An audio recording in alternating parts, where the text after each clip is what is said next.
When single father Jack Reynolds stood up to a restaurant owner who refused entry to a woman in a wheelchair, he thought he was just teaching his daughter about courage.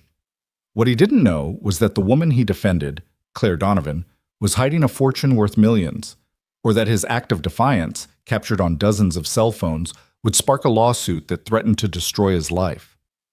This is the story of how one moment of decency ignited a battle that would expose corruption, rewrite city laws, and prove that love can emerge from the most unexpected confrontations. Stay with me until the end of this story, and comment below with your city so I can see how far this message of courage has traveled across the world. The autumn wind carried the scent of rain and roasted coffee through downtown Portland's cobblestone streets as Jack Reynolds parallel parked his aging Honda Civic in front of Russo's, the kind of restaurant that announced its pretensions with gold leaf lettering and a doorman in an actual tailcoat. He cut the engine and turned to the back seat, where his 8-year-old daughter Mia was practically vibrating with excitement, her report card clutched in both hands like a winning lottery ticket. "Daddy, can I order the fancy pasta? The one with the name I can't say?" Jack laughed, the sound rougher than he intended. 3 years of single parenthood had worn his voice down to gravel, but Mia's joy always smoothed the edges. "Sweetheart, tonight you can order anything on that menu. Straight A's deserve straight-up celebration." She squealed, unbuckling her seatbelt with the kind of enthusiasm that made Jack's chest ache. Every moment like this, every proud smile, every achievement, every ordinary Tuesday that felt extraordinary, carried the ghost of what should have been. Sarah should have been here. His wife should have seen their daughter bloom into this bright, curious creature who devoured books and asked questions that made teachers call him in for conferences just to praise her. But Sarah's cancer had other plans, and now it was just the two of them against the world. Jack climbed out, straightened his only decent shirt, the blue button-down he reserved for parent-teacher conferences and rare celebrations, and walked around to open Mia's door. She bounded out, her purple backpack bouncing, her pigtails slightly crooked because he still hadn't mastered the art of hairstyling that his wife had made look effortless. "Remember our restaurant rules?" he asked, taking her hand as they approached the entrance. "Inside voices, napkin in lap, say please and thank you, and no phones at the table," Mia recited dutifully. Then she grinned up at him. "You remembered to charge yours, right? Last time you forgot and couldn't take my picture." "Charged and ready. I'm documenting this night for the history books." He ruffled her hair, earning a giggle and a half-hearted protest about messing up her style. The doorman, a stern-faced man whose name tag read Peter, held the door open with mechanical courtesy. The interior of Russo's hit Jack like a wave of intimidation. Crystal chandeliers that probably cost more than his car, tables draped in white linen so pristine they looked afraid of food, and the kind of hushed atmosphere that made even breathing feel inappropriate. Classical music whispered from hidden speakers, and well-dressed couples murmured over wine glasses that caught the light like liquid rubies. Jack's delivery driver salary suddenly felt very loud in this quiet space. "Reservation?" A hostess materialized at a wooden podium, her expression managing to be both welcoming and somehow measuring his net worth in a single glance. "Reynolds, 7:30, Jack said, trying to sound like he belonged here. She scanned her tablet, her perfectly manicured nail clicking against the screen. "Ah, yes, table for two. If you'll follow me, The crash of the front door interrupted her, slamming open with enough force to rattle the chandelier. Every head in the restaurant turned as a woman in a wheelchair maneuvered through the entrance, slightly breathless, clearly flustered. She was maybe in her early 30s, with auburn hair pulled back in a professional bun, wearing a charcoal blazer that spoke of boardrooms and business lunches. Her wheelchair was sleek, expensive-looking, the kind of medical equipment that suggested both necessity and means. "Good evening," she said to the hostess, her voice cultured and warm. "Table for one, please? I know I should have called ahead, but I'm sorry." The voice came from behind the woman, cold and sharp as January ice. Jack watched as a man emerged from what looked like a private dining area, mid-50s, salt and pepper hair, slicked back with too much product, wearing a suit that probably cost more than Jack's monthly rent. His face had the kind of entitled hardness that came from never hearing the word no, and his eyes were already dismissing the woman before she could finish turning her wheelchair around. "Vincent Russo," the hostess said quickly, her tone shifting to something between deference and nervousness. "Mr. Russo, this guest—" "I can see what she is," Vincent interrupted, and the way he said she made Jack's stomach clench. The restaurant owner gestured vaguely at the wheelchair, his lip curling slightly. "And I'm afraid we can't accommodate that situation tonight." The woman, Claire, Jack would later learn, went very still. "Excuse me?" "You heard me. The wheelchair. It's a safety hazard. Fire codes, you understand." Vincent's smile didn't reach his eyes. "Besides, it makes the other guests uncomfortable. This is a fine dining establishment, not a what?" Claire's voice had dropped 20 degrees. "Not a place where disabled people are allowed to exist?" The classical music suddenly seemed very loud in the silence that followed. Jack felt Mia's hand tighten in his, felt her looking up at him with those wide brown eyes that were far too knowing for 8 years old. Around them, other diners had stopped pretending not to listen. Phones were emerging from pockets and purses, a modern reflex to document conflict. Vincent's face flushed, but his expression remained granite hard. "I don't appreciate your tone, miss. I'm simply explaining that we're fully booked and cannot safely accommodate your equipment. Perhaps the diner 2 blocks down would be more suitable for your needs." "You're fully booked?" Claire repeated, her voice shaking now, not with fear, Jack realized, but with barely controlled rage. "Your hostess was about to seat me before you intervened." The hostess was mistaken. Vincent turned to the young woman at the podium, who had gone pale. "Weren't you Jennifer?" Jennifer looked like she wanted to melt into the floor. I didn't realize." "That's enough." Jack heard the words leave his mouth before his brain caught up with his body. He felt Mia's hand slip from his as he stepped forward, felt the weight of every eye in the restaurant turned toward him, felt his heart hammering against his ribs like it was trying to escape. Vincent's cold gaze found him.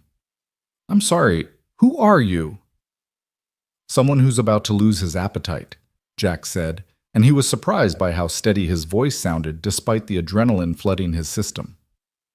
"Sir, you just told this woman she can't eat here because she uses a wheelchair. That's not a safety concern. That's discrimination. That's illegal." "It's also none of your business," Vincent shot back, his voice rising. "This is my restaurant, and I decide who I serve. If you don't like it, there's the door." "Daddy?" Mia's voice was small, worried. Jack held up a hand, not taking his eyes off Vincent. "Hold on, sweetheart." To the owner.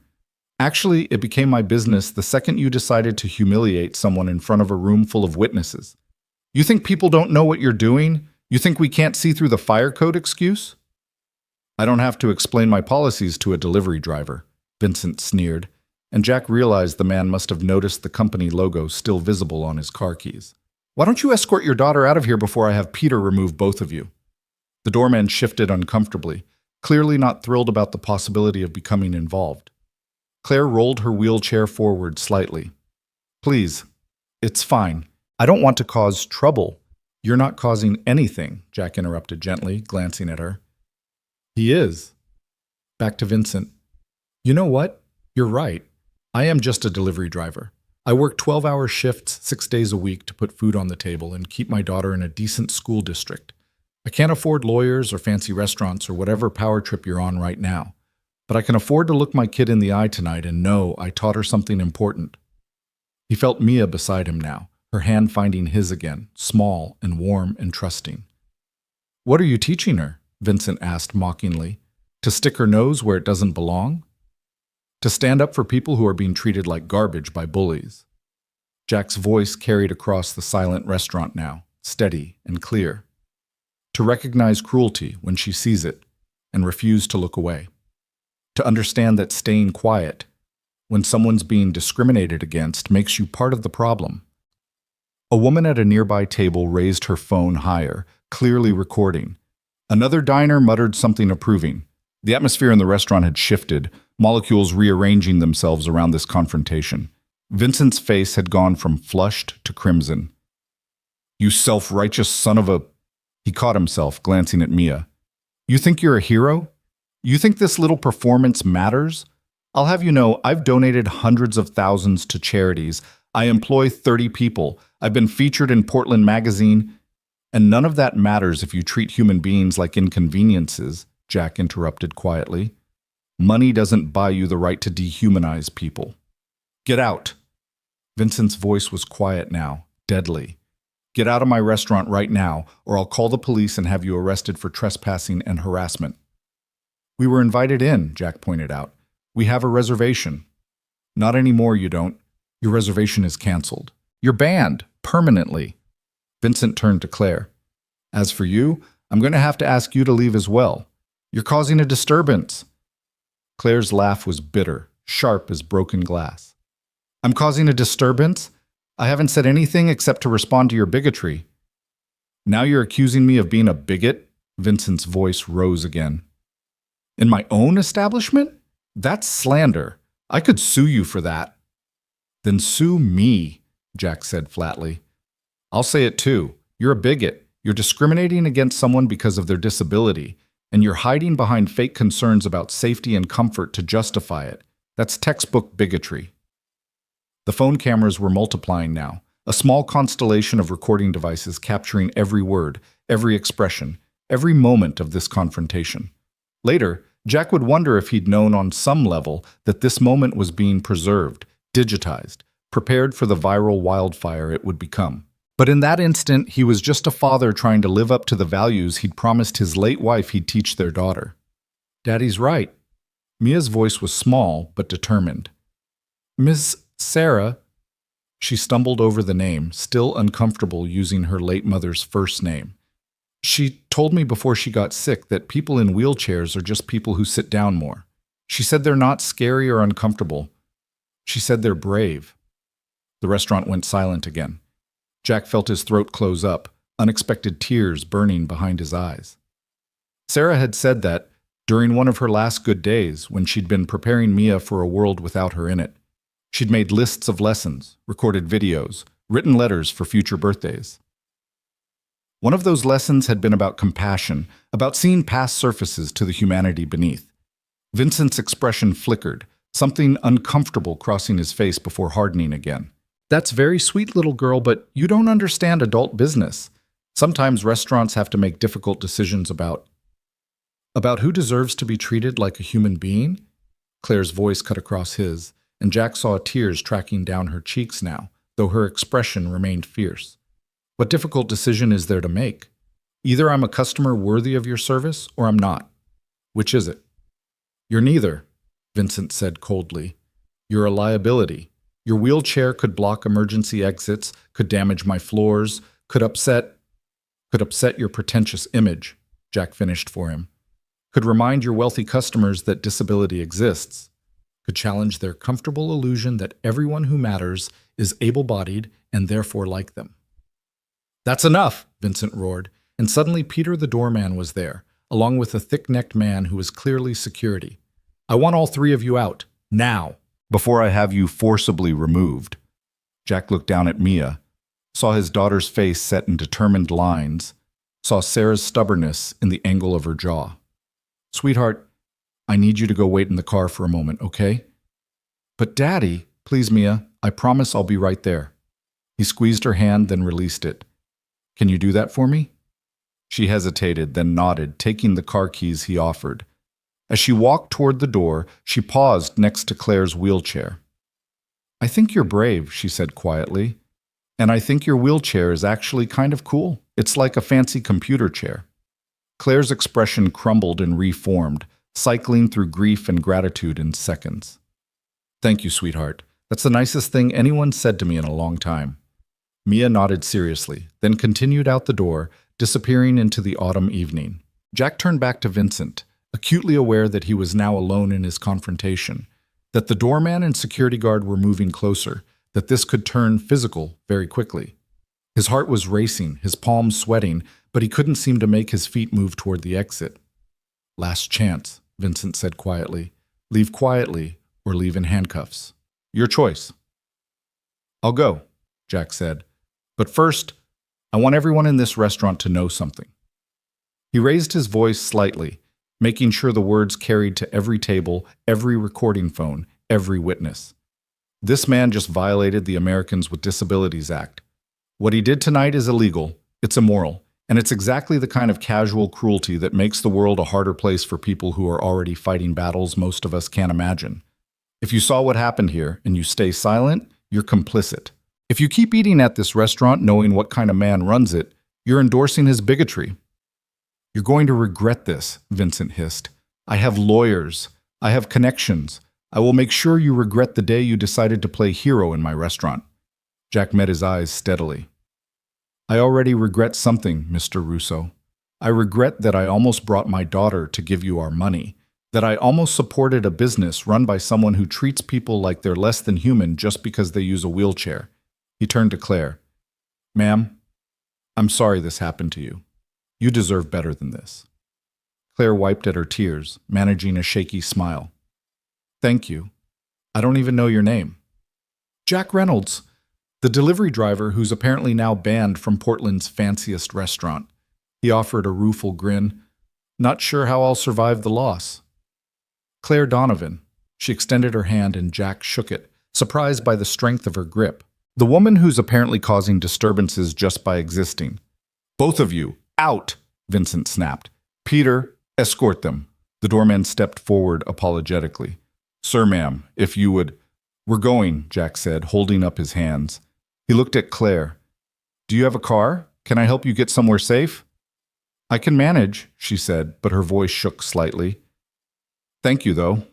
They moved toward the exit together, Jack walking slowly to match the pace of Claire's wheelchair, the security guard hovering uncomfortably behind them like he expected them to bolt back inside and start overturning tables. As they reached the door, Jack heard Vincent's voice carrying across the restaurant, loud and performative.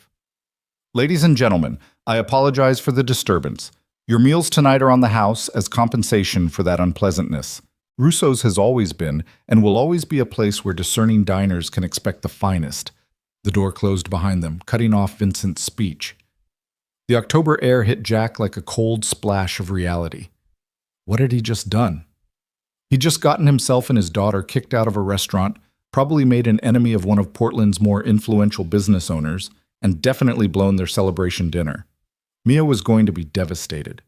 He found his daughter sitting on the hood of the Honda, swinging her legs, watching as Claire maneuvered her wheelchair down the shallow ramp that led from Russo's entrance to the sidewalk. The building's facade lights cast long shadows, and somewhere nearby a street musician was playing guitar, the melancholy melody seeming to underscore the surreal nature of what had just happened. That was scary, Mia announced as Jack approached, but also kind of cool, like when superheroes stand up to bad guys. I'm not a superhero, sweetheart. I'm just a dad who couldn't keep his mouth shut. Jack ran a hand through his hair, feeling the adrenaline starting to drain away, leaving exhaustion in its wake. I'm sorry about dinner. I know you were excited. Are you kidding? Mia bounced off the hood, her report card still clutched in one hand. That was way better than fancy pasta. You were like Captain America, but with arguing instead of a shield. Despite everything, Jack laughed. I don't think Captain America ever got kicked out of a restaurant. He would have if the restaurant was being mean to people. Mia's certainty was absolute. Then her expression shifted, growing more serious. Daddy, why was that man so mad at the lady in the wheelchair? Before Jack could formulate an age-appropriate explanation of discrimination, Claire's voice interrupted softly. Because some people are afraid of anything different, she said, having navigated her wheelchair closer to them. And sometimes fear makes people cruel. She'd stopped a few feet away under a streetlight that made the tears still drying on her cheeks glisten. Up close, Jack could see she was younger than he'd first thought, probably close to his own age, mid-30s at most. Her eyes were red-rimmed but sharp, intelligent, assessing him with an intensity that made him feel suddenly self-conscious about his rumpled shirt and cheap watch. I'm sorry you had to see that, sweetheart, Claire continued, addressing Mia directly. That must have been confusing. It was mean, Mia said matter-of-factly. Ms. Sarah said mean people are usually sad inside, and that's why they're mean to others. Is that man sad? Claire considered this with unexpected seriousness. You know what? Your Miss Sarah sounds like she was a very wise person. She was my mom, Mia said quietly. She died when I was 6. but she taught me lots of stuff before she went away. Jack saw something shift in Claire's expression, a flash of understanding, of recognition, of shared grief.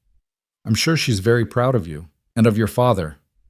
An awkward silence descended, broken only by the distant guitar and the sound of traffic on the street behind them.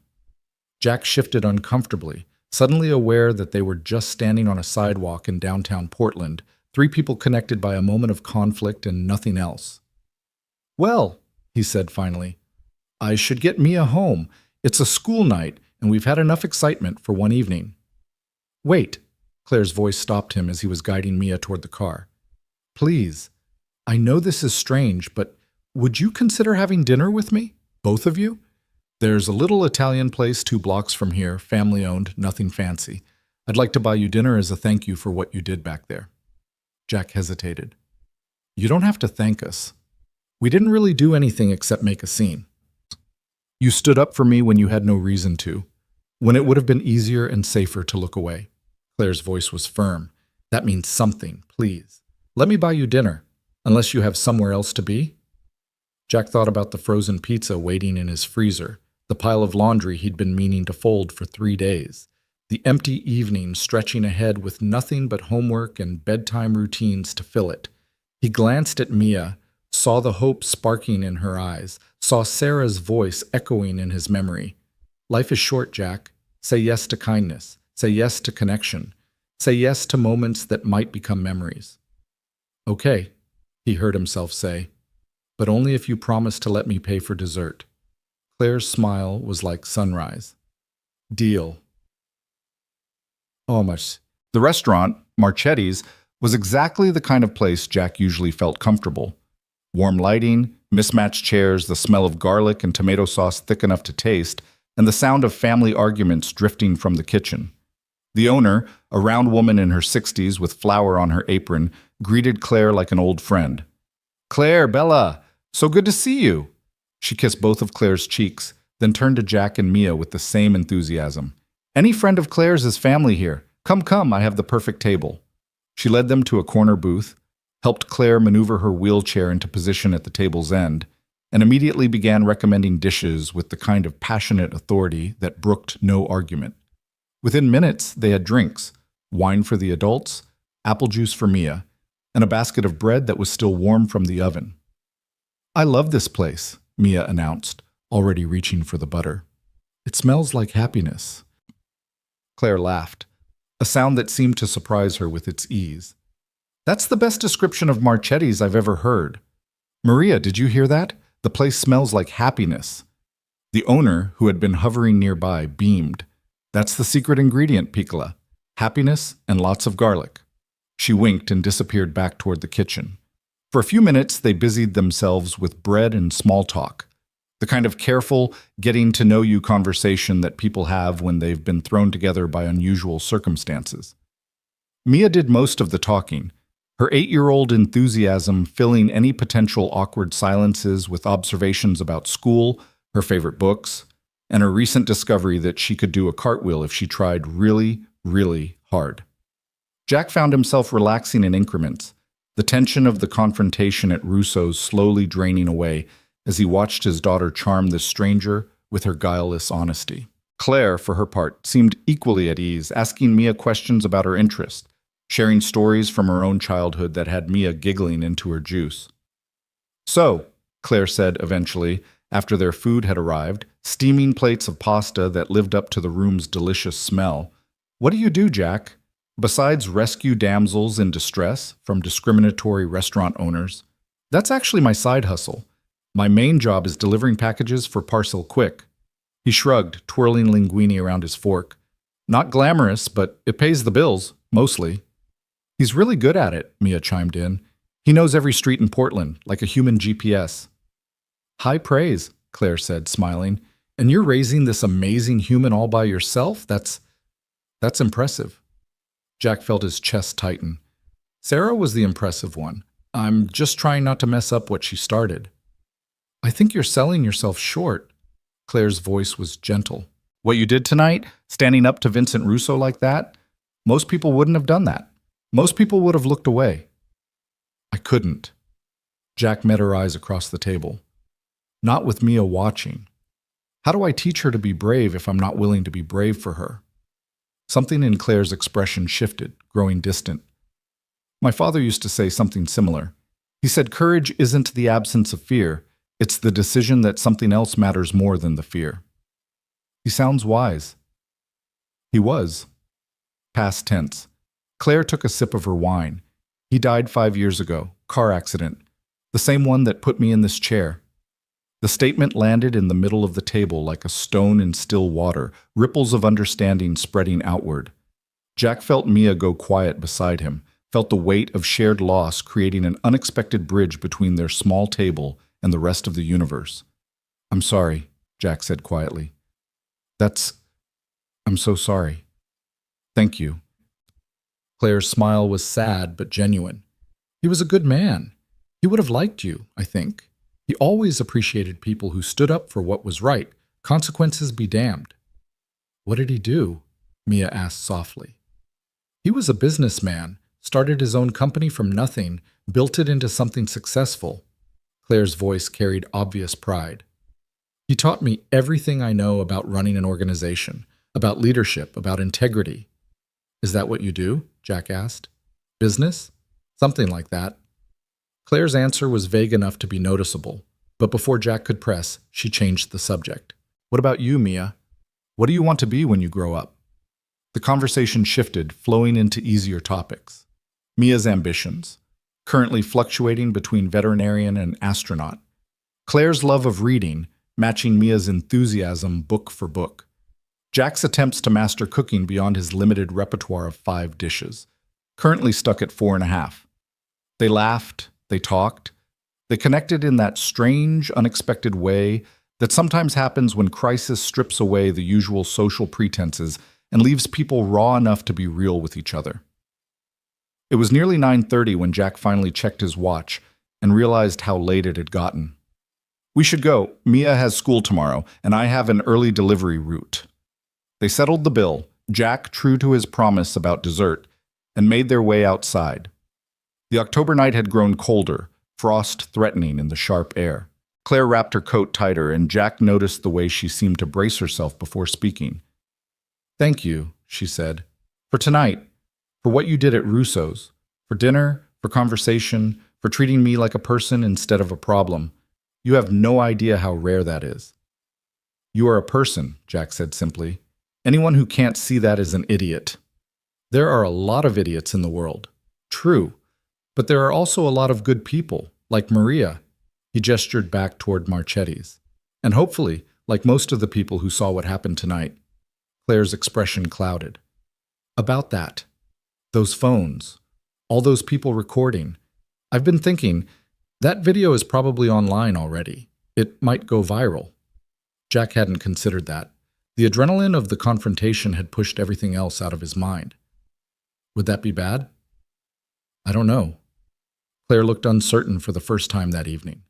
"Viral videos can go either way. Either people support what you did or they tear you apart for making a scene, sometimes both." "Then I guess we'll find out." Jack tried to sound more confident than he felt. "Whatever happens, I don't regret it."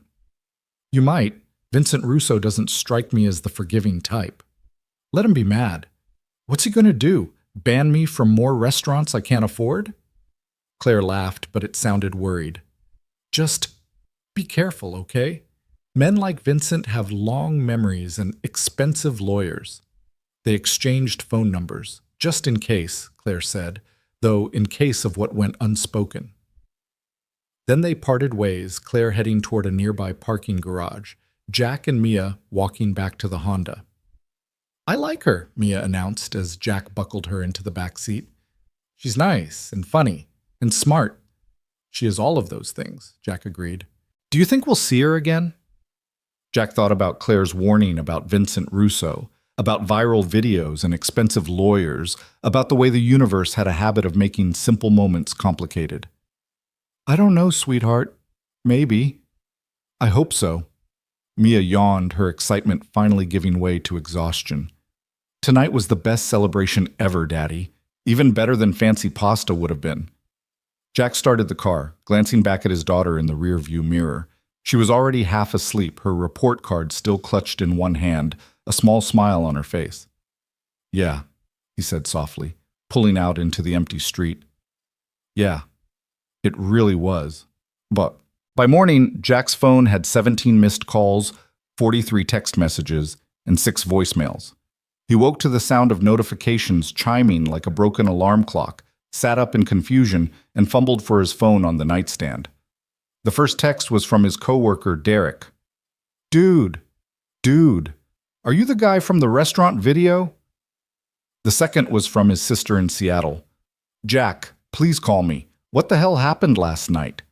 The third was from a number he didn't recognize. "Is this the father from Russo's? I'm a reporter with the Portland Tribune and would love to interview you." Jack's stomach dropped. He opened his phone's browser and typed Russo's Restaurant Portland Wheelchair, feeling his mouth go dry as the search results loaded. The first hit was from TMZ. Watch. Single dad takes down bigoted restaurant owner in viral confrontation. The second was from a local news site. Portland restaurant owner denies service to disabled woman, gets called out by hero father. The third was from BuzzFeed. This dad's defense of a wheelchair user has everyone talking about disability discrimination. Each headline was accompanied by the same video, someone's phone footage from the restaurant, surprisingly clear, capturing the entire confrontation. Jack watched himself step forward, heard his own voice saying, "That's discrimination, that's illegal." Watched Vincent Russo's face contort with rage, heard Mia's small voice saying, "Ms. Sarah told me before she got sick that people in wheelchairs are just people who sit down more." The video had been viewed 3.2 million times. "Oh God," Jack whispered. "Daddy?" Mia's voice came from her bedroom doorway, sleepy and confused. "Why is your phone making so much noise?" Jack looked at his daughter, at her tousled hair and confused expression, and tried to figure out how to explain that their private moment of standing up for what was right had just become public property, dissected and discussed by millions of strangers across the internet. "Sweetheart," he said slowly, "remember how people were recording last night at the restaurant?" "Uh-huh." "Well, they put those videos online, and a lot of people have seen them. Like on YouTube? Like everywhere." Jack's phone buzzed again. Another unknown number, another text asking for an interview. "A lot of people are talking about what happened." Mia processed this with 8-year-old logic. "Are they mad at the mean restaurant man?" I think some of them are, yeah." "Good." She nodded decisively. "He was mean to Claire. He should apologize." Jack's phone rang, his boss at Parcel Quick. He answered with trepidation. "Jack! Jesus, man, are you okay?" Roberto's voice was urgent. "I've had 5 calls this morning from reporters asking about you, asking if you still work here, asking for statements. What the hell happened?"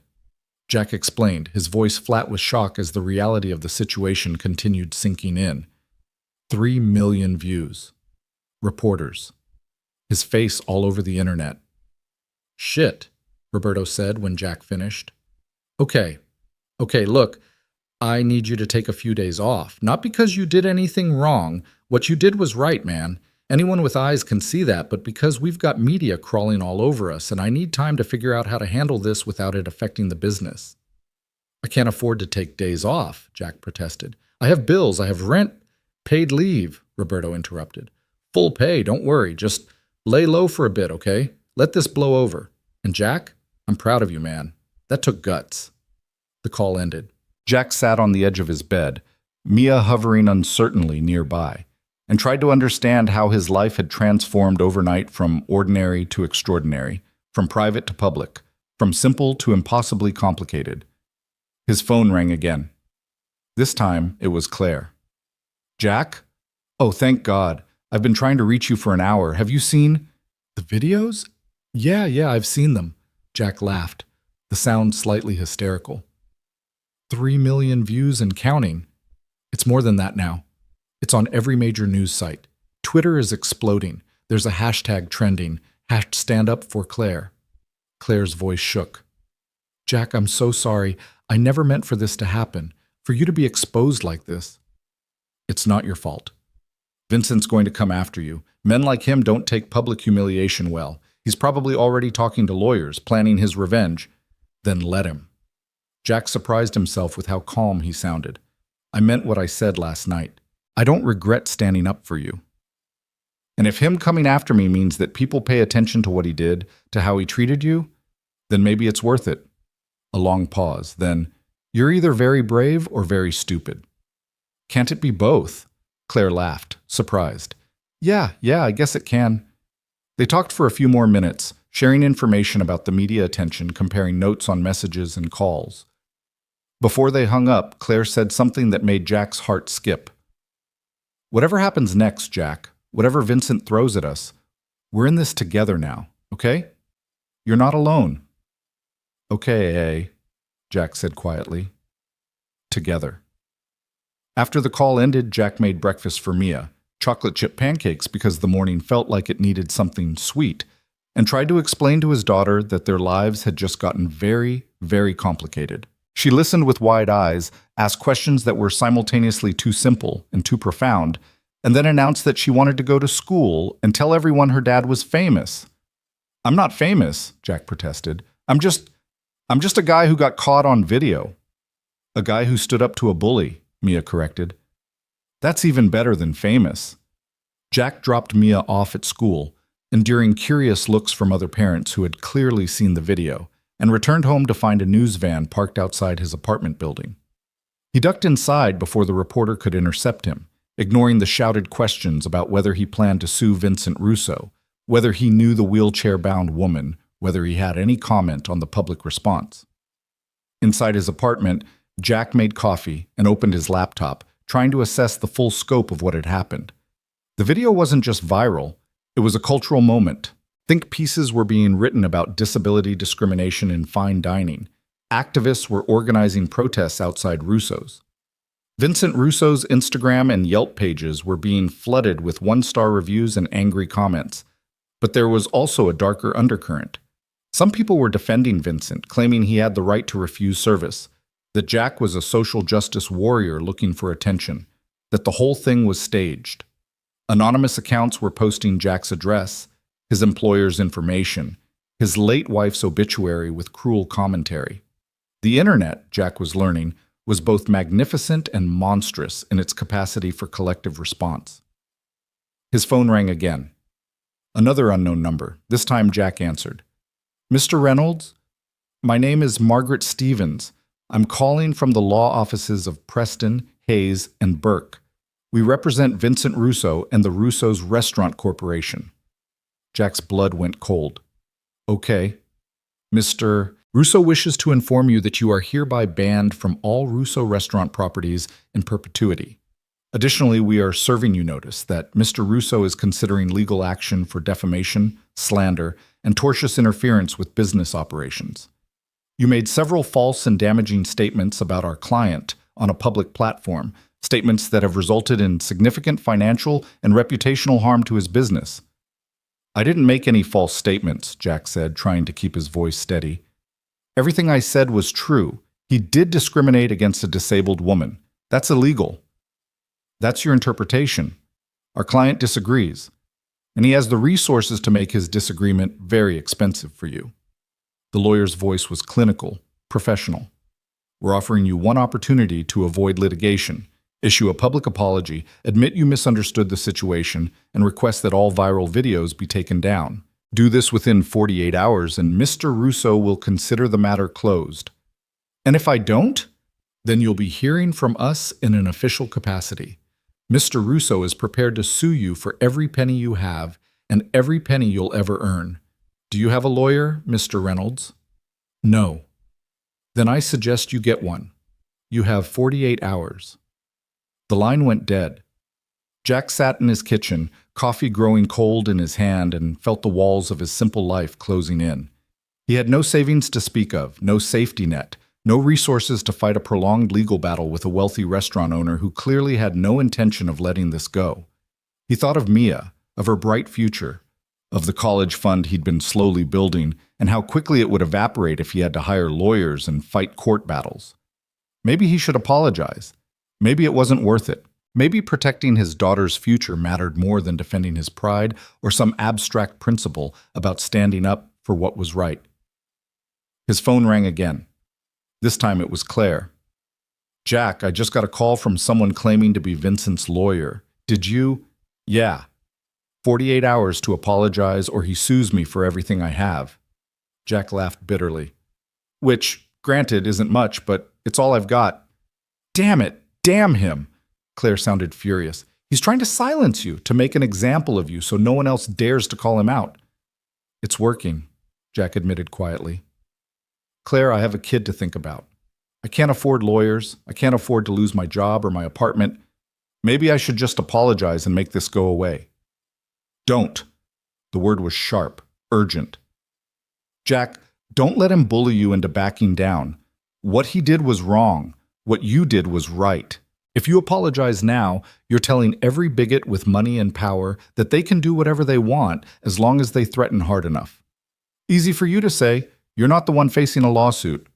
A long pause. Then, "What if I told you I could help?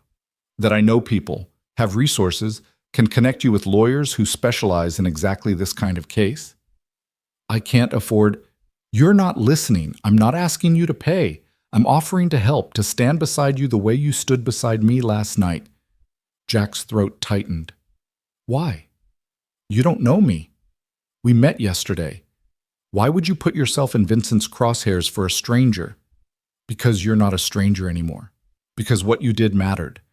Because I'm tired of people like Vincent using money and power to escape accountability." Claire's voice softened.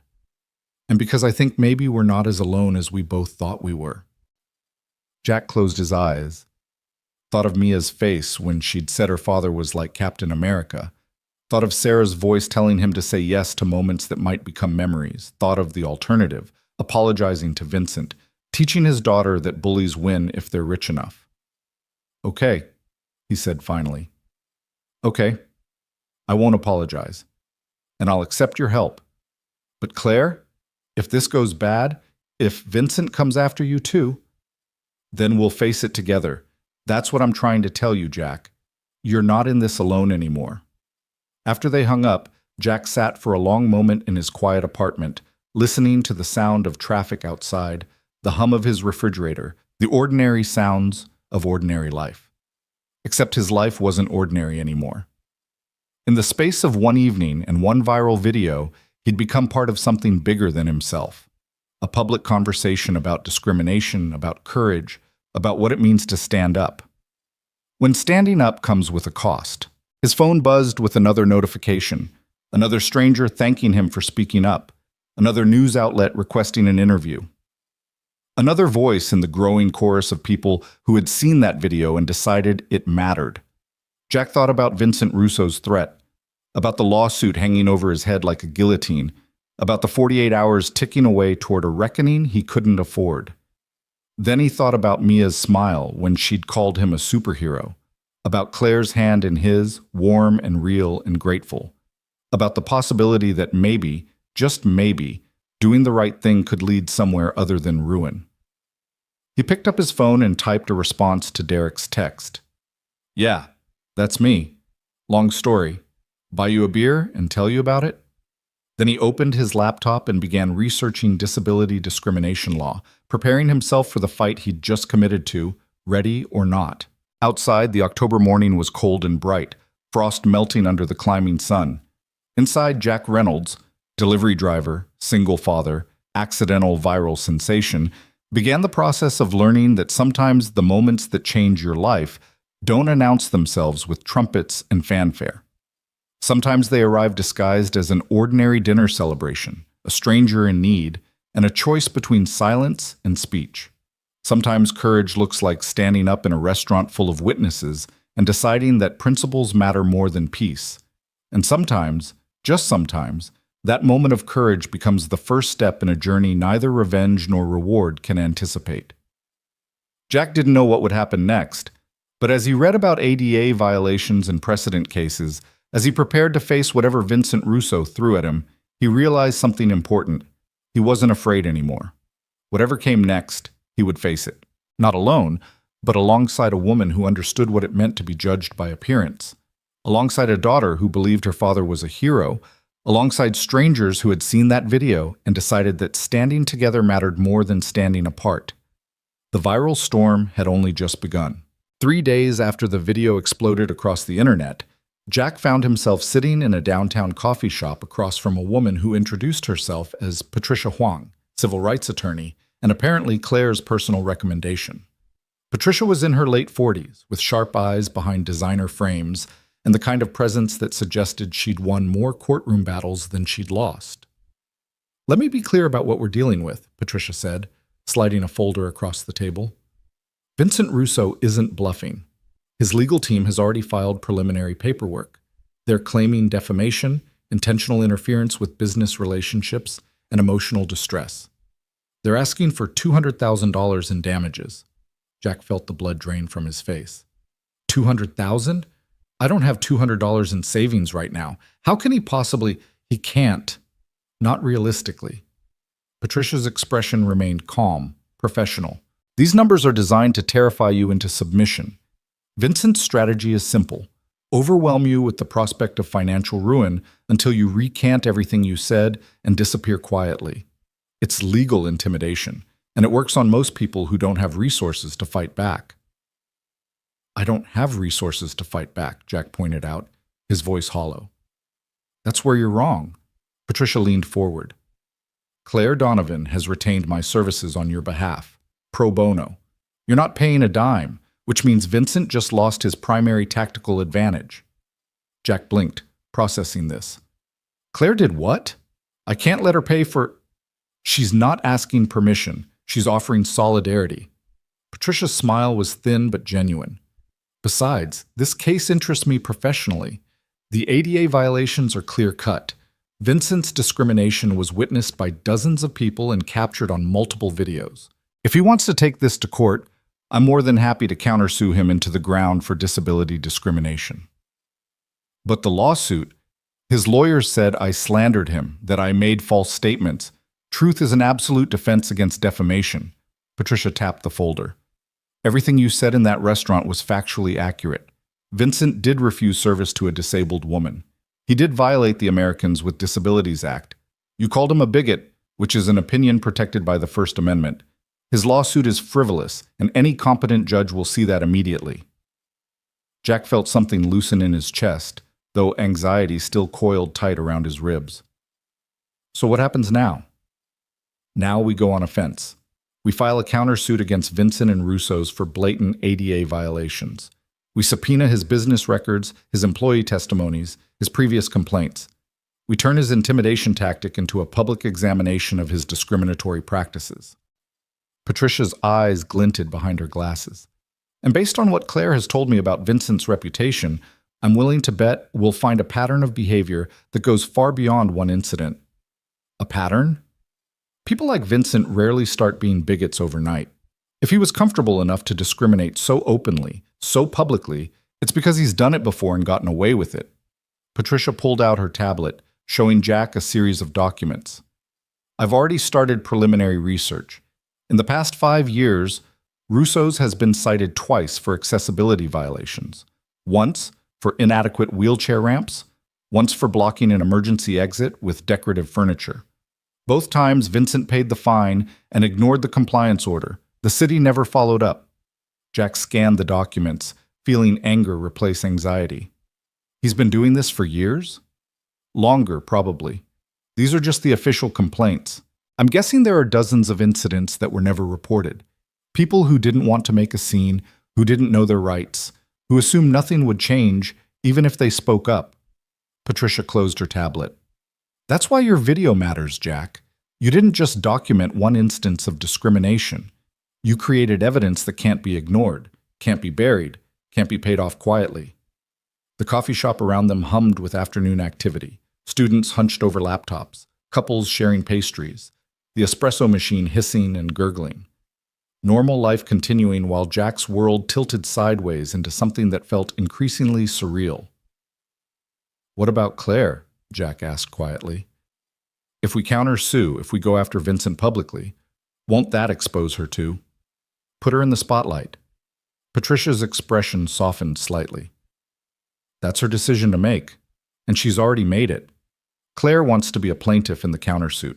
She wants her name on the record as someone who was discriminated against. But the media attention, the scrutiny, she's aware, and she's willing. Patricia paused, choosing her words carefully. Jack, I don't know how much Claire has told you about herself, but she's not someone who scares easily. She's dealt with worse than Vincent Russo. Jack thought about the woman he'd met 3 nights ago, poised, intelligent, clearly accustomed to being underestimated. There was something Patricia wasn't saying, some context he was missing, but before he could press the issue, his phone buzzed with an incoming call. It was the school. I have to take this, Jack said apologetically, answering. Hello? Mr. Reynolds, this is Principal Morrison. I'm calling because we've had an incident involving Mia. Jack's heart stopped. Is she hurt? What happened?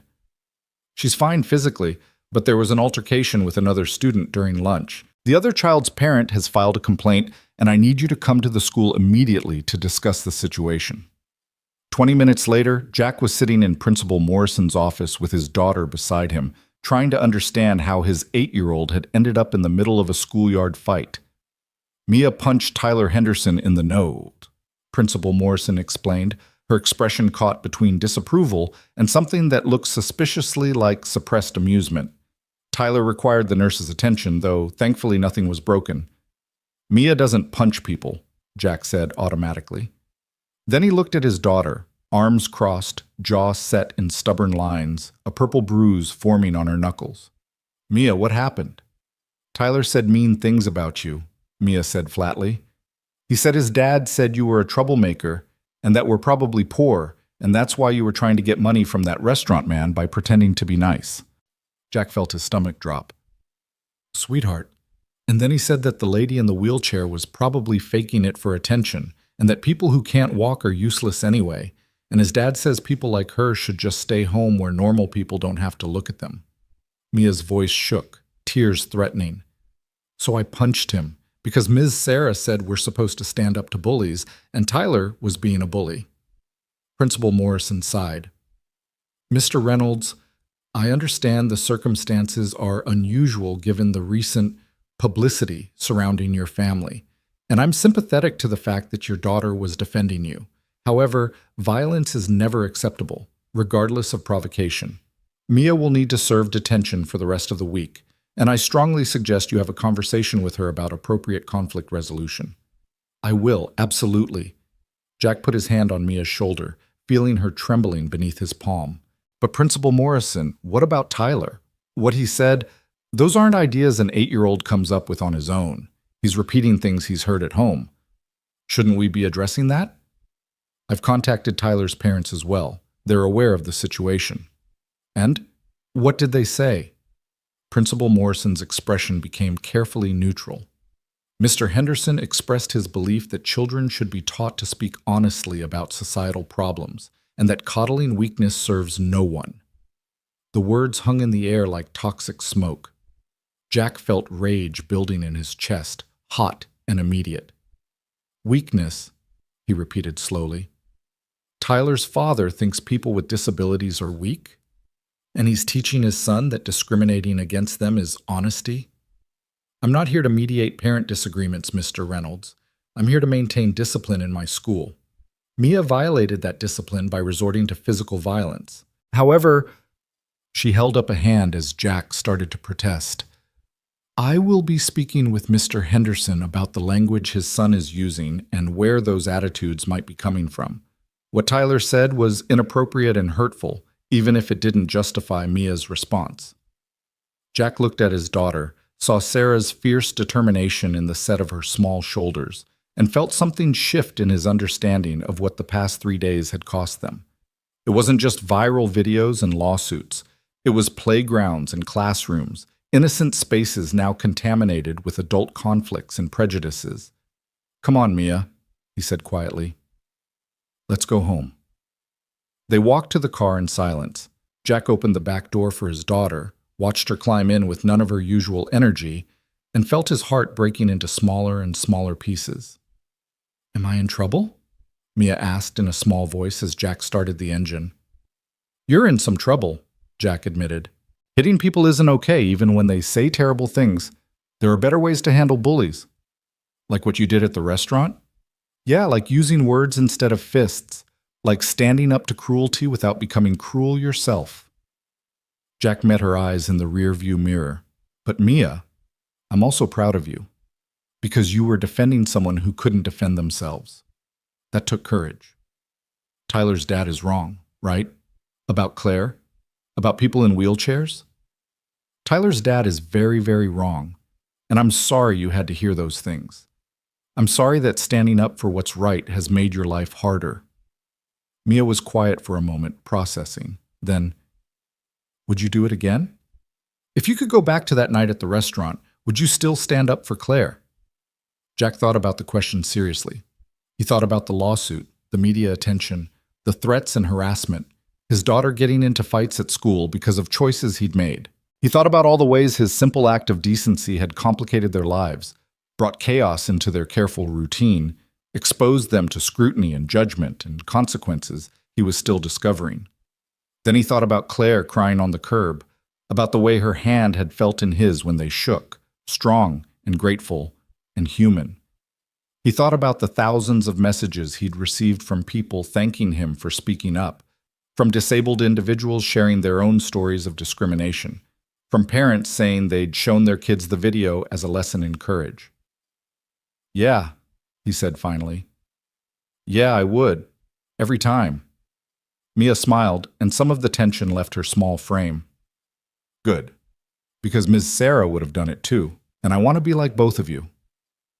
That evening, after Mia was in bed, Jack called Claire. She answered on the first ring, her voice tight with stress. I heard about what happened at Mia's school. Jack, I'm so sorry.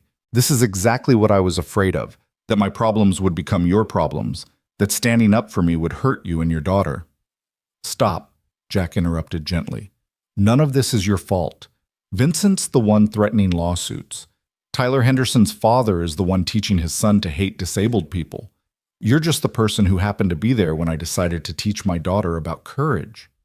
But if I hadn't been there, then some other injustice would have happened, and I'd like to think I still would have spoken up. Claire, you can't take responsibility for other people's bigotry. A long pause. Then, in a smaller voice, I met with Patricia today. She told me about the countersuit, about going public with everything. Jack, there's something I need to tell you. Something I should have told you that first night, but I was afraid it would change how you saw me. Jack's grip tightened on his phone. Okay. I'm not just some woman who uses a wheelchair. I'm not just an office worker or a random person who happened to cross Vincent's path. Claire took a shaky breath. My full name is Claire Donovan. I'm the CEO and primary shareholder of Donovan Industries. My father founded the company 30 years ago, and when he died, I inherited everything, the business, the money, all of it. Jack, I'm worth about $40 million. The number hit Jack like cold water. 40 million. The woman he'd defended, the woman he'd shared pasta with, the woman who'd become something like a friend over the past 3 days, she was a millionaire. Not just wealthy, but rich enough that Vincent Russo's $200,000 lawsuit was pocket change.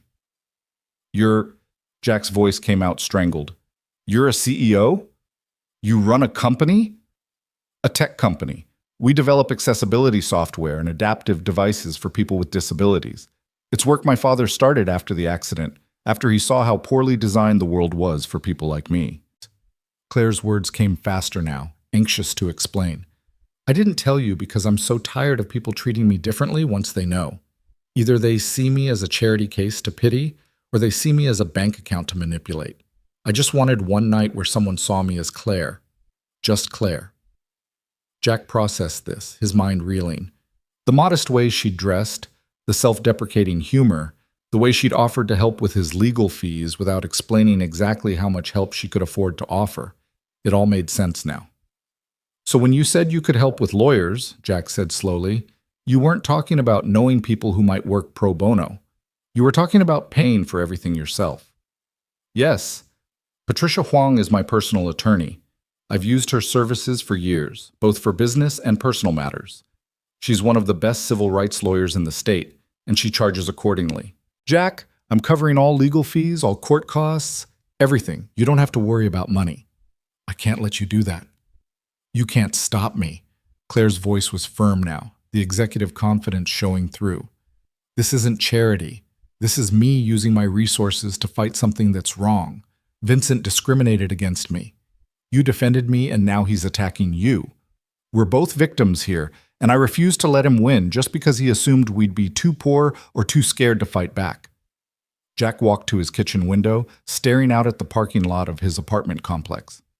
A millionaire. Claire Donovan was a millionaire CEO who could buy his entire building without noticing the expense, and somehow she'd been sitting in his Honda Civic 3 nights ago, eating at a family restaurant, laughing at his daughter's jokes like they were all just ordinary people sharing an ordinary evening. "Does this change things?" Claire asked quietly, vulnerability creeping back into her voice. "Between us? Now that you know?" "Did it?" Jack examined his feelings with the same honesty he tried to bring to every difficult question. He thought about the woman he'd met that night, the warmth in her laugh, the intelligence in her eyes, the way she'd treated Mia with genuine interest rather than patronizing sweetness. He thought about their conversation at Marchetti's, the easy flow of words, the sense that he was talking to someone who understood loss and loneliness, and the strange courage it took to rebuild a life from ruins. The money didn't change any of that. The CEO title didn't erase the tears he'd seen on her face when Vincent refused her entry. The millions in her bank account didn't make her any less human, any less worthy of defense, any less deserving of being treated with basic decency. "No," Jack said finally. "It doesn't change things. You're still the person who thanked me for standing up for you. Still the person who made my daughter laugh. Still the person Vincent Russo treated like garbage for no reason except that she uses a wheelchair." He heard her breath catch, something between a laugh and a sob. "You have no idea how much I needed to hear that. Claire, can I ask you something? Why hide it? If you're that successful, that established, why go out alone? Why dress down? Why act like you're just another person trying to get a table at a restaurant?" "Because I am just another person," Claire said softly. "The chair doesn't define me, but neither does the money. And I'm exhausted by people who can't see past one or the other. My employees treat me like I'm fragile. My board members treat me like I'm a liability. Society treats me like I'm either inspirational or invisible, depending on whether my story is convenient for them. I just wanted one night where I could be normal, where I could eat dinner without a reservation at the best table, without staff hovering, without everyone performing their pity or admiration. And instead you got Vincent Russo. And instead I got you."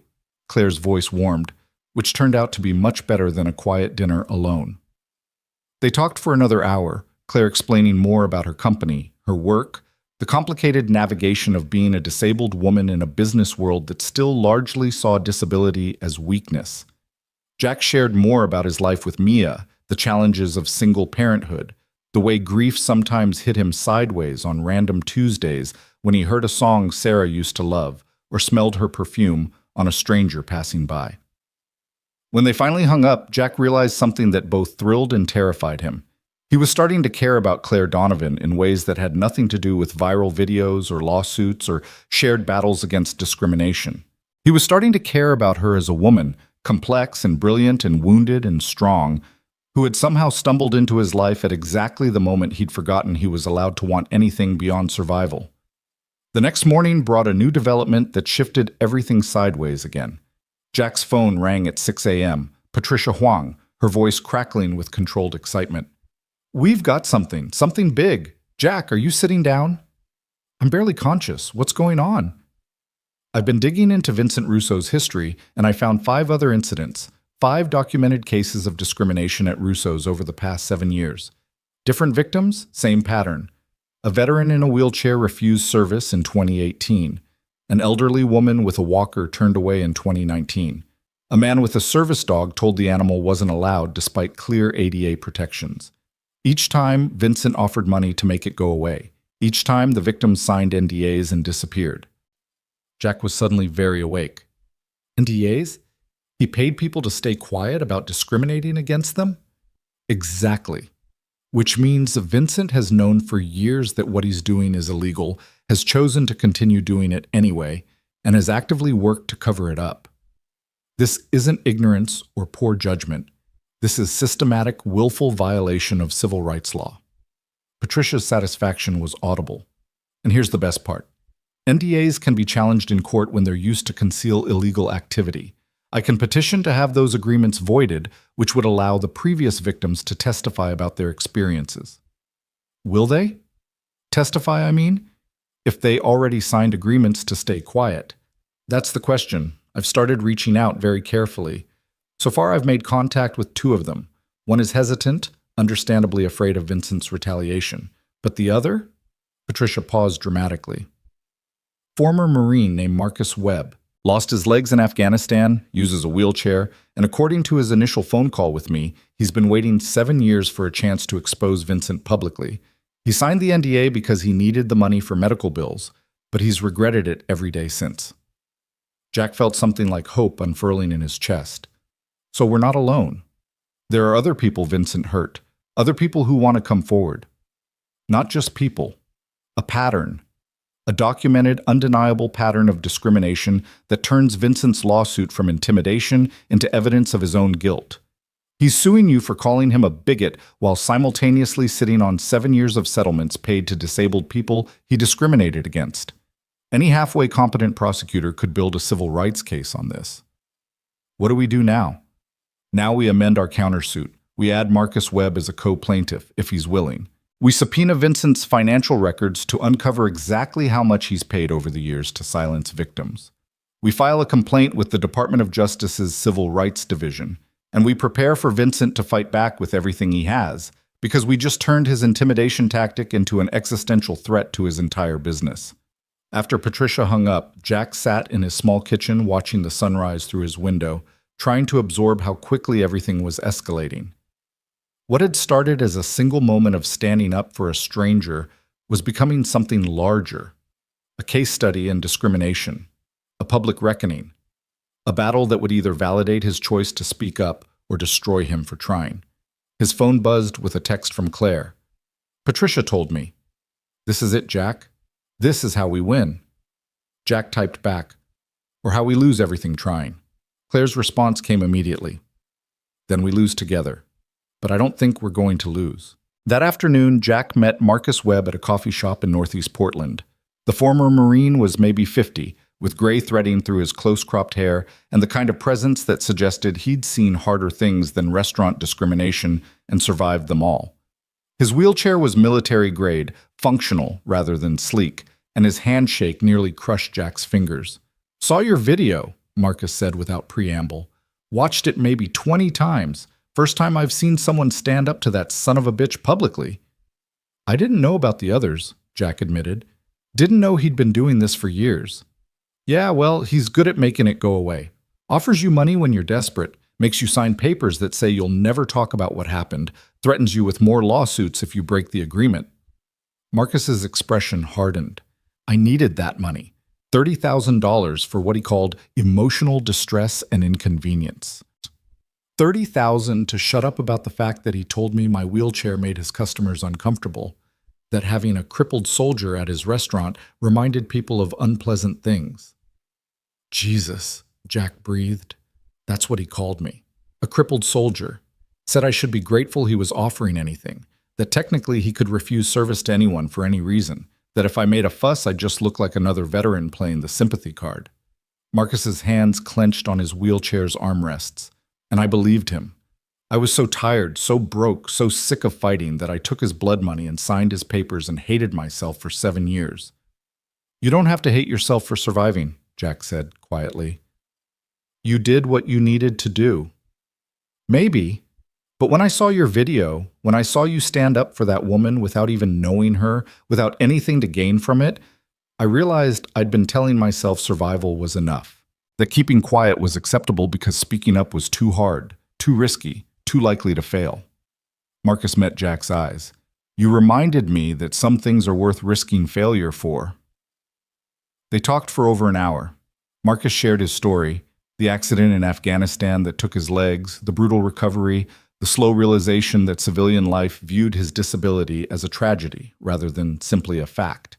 He talked about the night at Russo's, the humiliation of being turned away while other diners pretended not to notice, the way Vincent's offer of money had felt simultaneously like salvation and damnation. "I'll testify," Marcus said finally. "Whatever Patricia needs, whatever helps build the case. I'm in. Vincent Russo has been getting away with this for too long, and it's time someone held him accountable." Jack felt something settle in his chest, determination mixing with fear, purpose cutting through anxiety. This was bigger than his viral video now. This was about every person Vincent had hurt, every disabled individual who'd been made to feel unwelcome or invisible or inconvenient. This was about changing something real.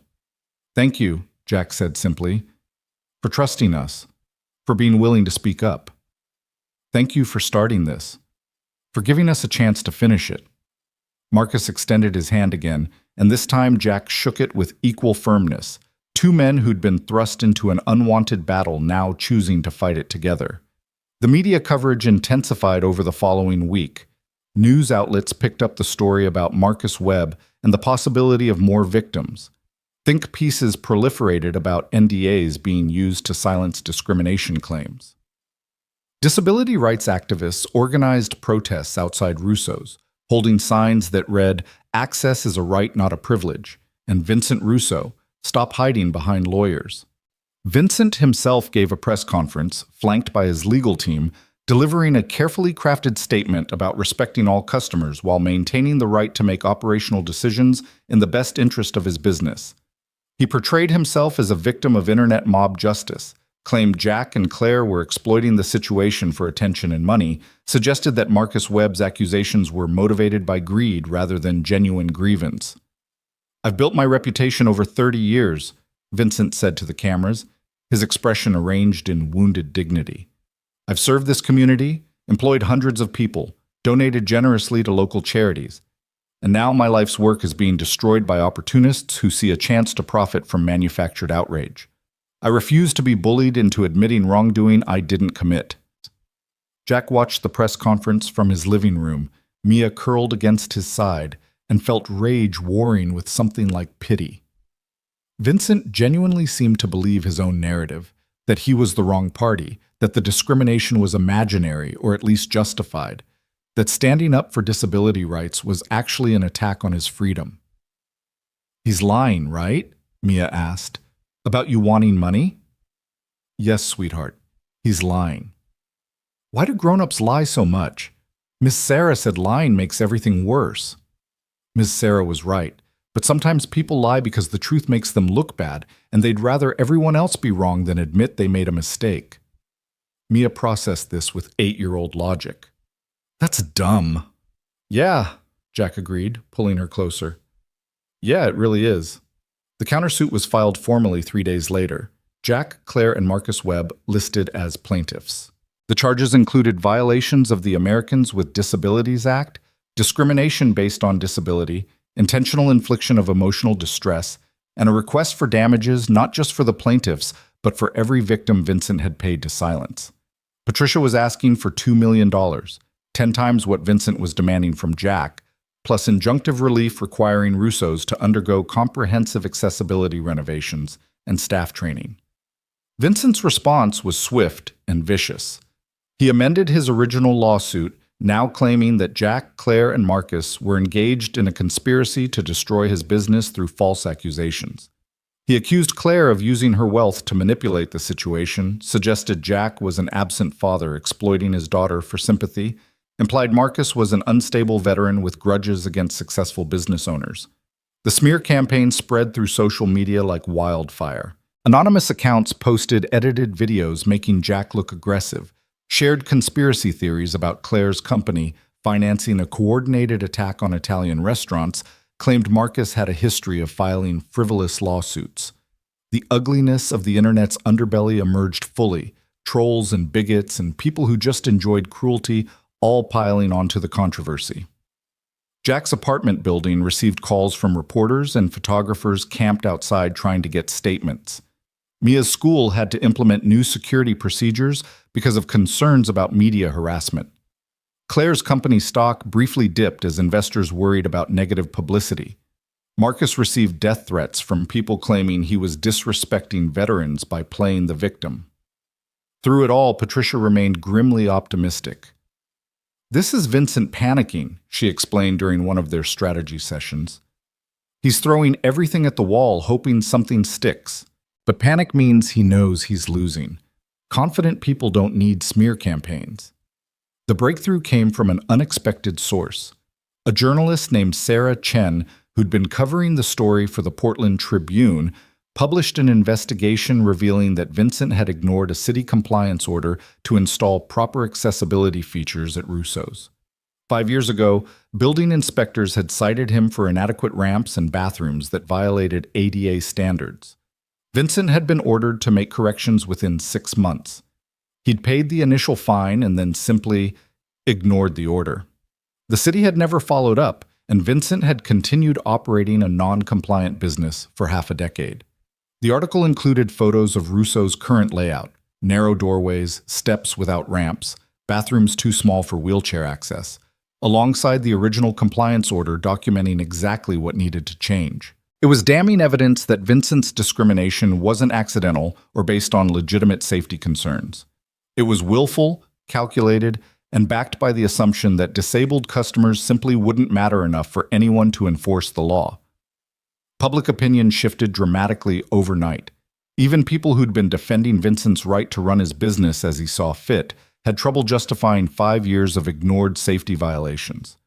City officials, suddenly aware that their lack of enforcement had enabled ongoing discrimination, launched an investigation into why the compliance order had been dropped.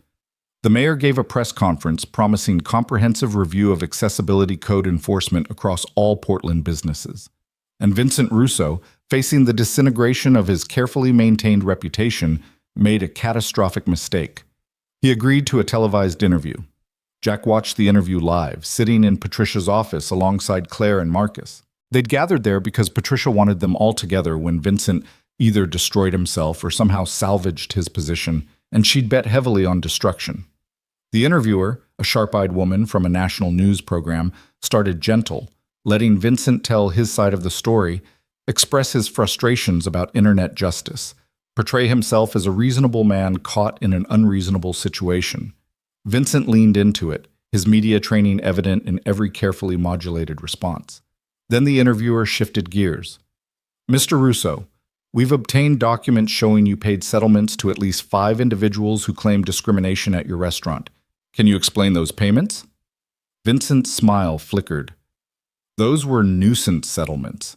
People make frivolous complaints, and sometimes it's cheaper to pay them to go away than to fight in court. It doesn't mean I did anything wrong, but the complaints all follow the same pattern. Disabled individuals refused service, offered money in exchange for non-disclosure agreements. Doesn't that suggest something more systematic? It suggests that some people see disability as a lottery ticket. They go looking for situations they can exploit, then demand payment to avoid false accusations." Vincent's mask was slipping, irritation bleeding through.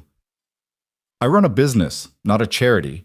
I have to make decisions based on what's best for all my customers, not just one person's demands for special treatment." Jack felt Claire stiffen beside him. Marcus muttered something profane under his breath. The interviewer leaned forward slightly. "Special treatment? Access for disabled individuals isn't special treatment, Mr. Russo. It's a civil right protected by federal law. And I respect that law. But the law also allows business owners to make reasonable accommodations. Sometimes those accommodations conflict with the experience other customers expect when they come to a fine dining establishment." "Are you saying disabled customers interfere with other customers' dining experience?" "I'm saying that when someone demands extensive modifications, when their presence requires my staff to rearrange the entire restaurant, when their equipment takes up space that could accommodate other parties. Yes, that impacts the experience, and I have to weigh one person's demands against the comfort and expectations of everyone else." The interviewer's expression remained neutral, but her eyes had gone predatory. "Mr. Russo, are you aware that your restaurant has been in violation of ADA accessibility standards for 5 years? That you ignored a direct order from building inspectors to make your establishment compliant?" Vincent's face flushed. That order was excessive. The modifications they wanted would have cost hundreds of thousands of dollars and fundamentally altered the character of my restaurant. I paid the fine. That should have been the end of it. But it wasn't the end, was it? Because paying a fine doesn't exempt you from compliance. The law still requires accessibility features, and you've chosen not to provide them. Why? Because my restaurant is a historic building with architectural constraints. Because the modifications would destroy the aesthetic that makes Russo's special.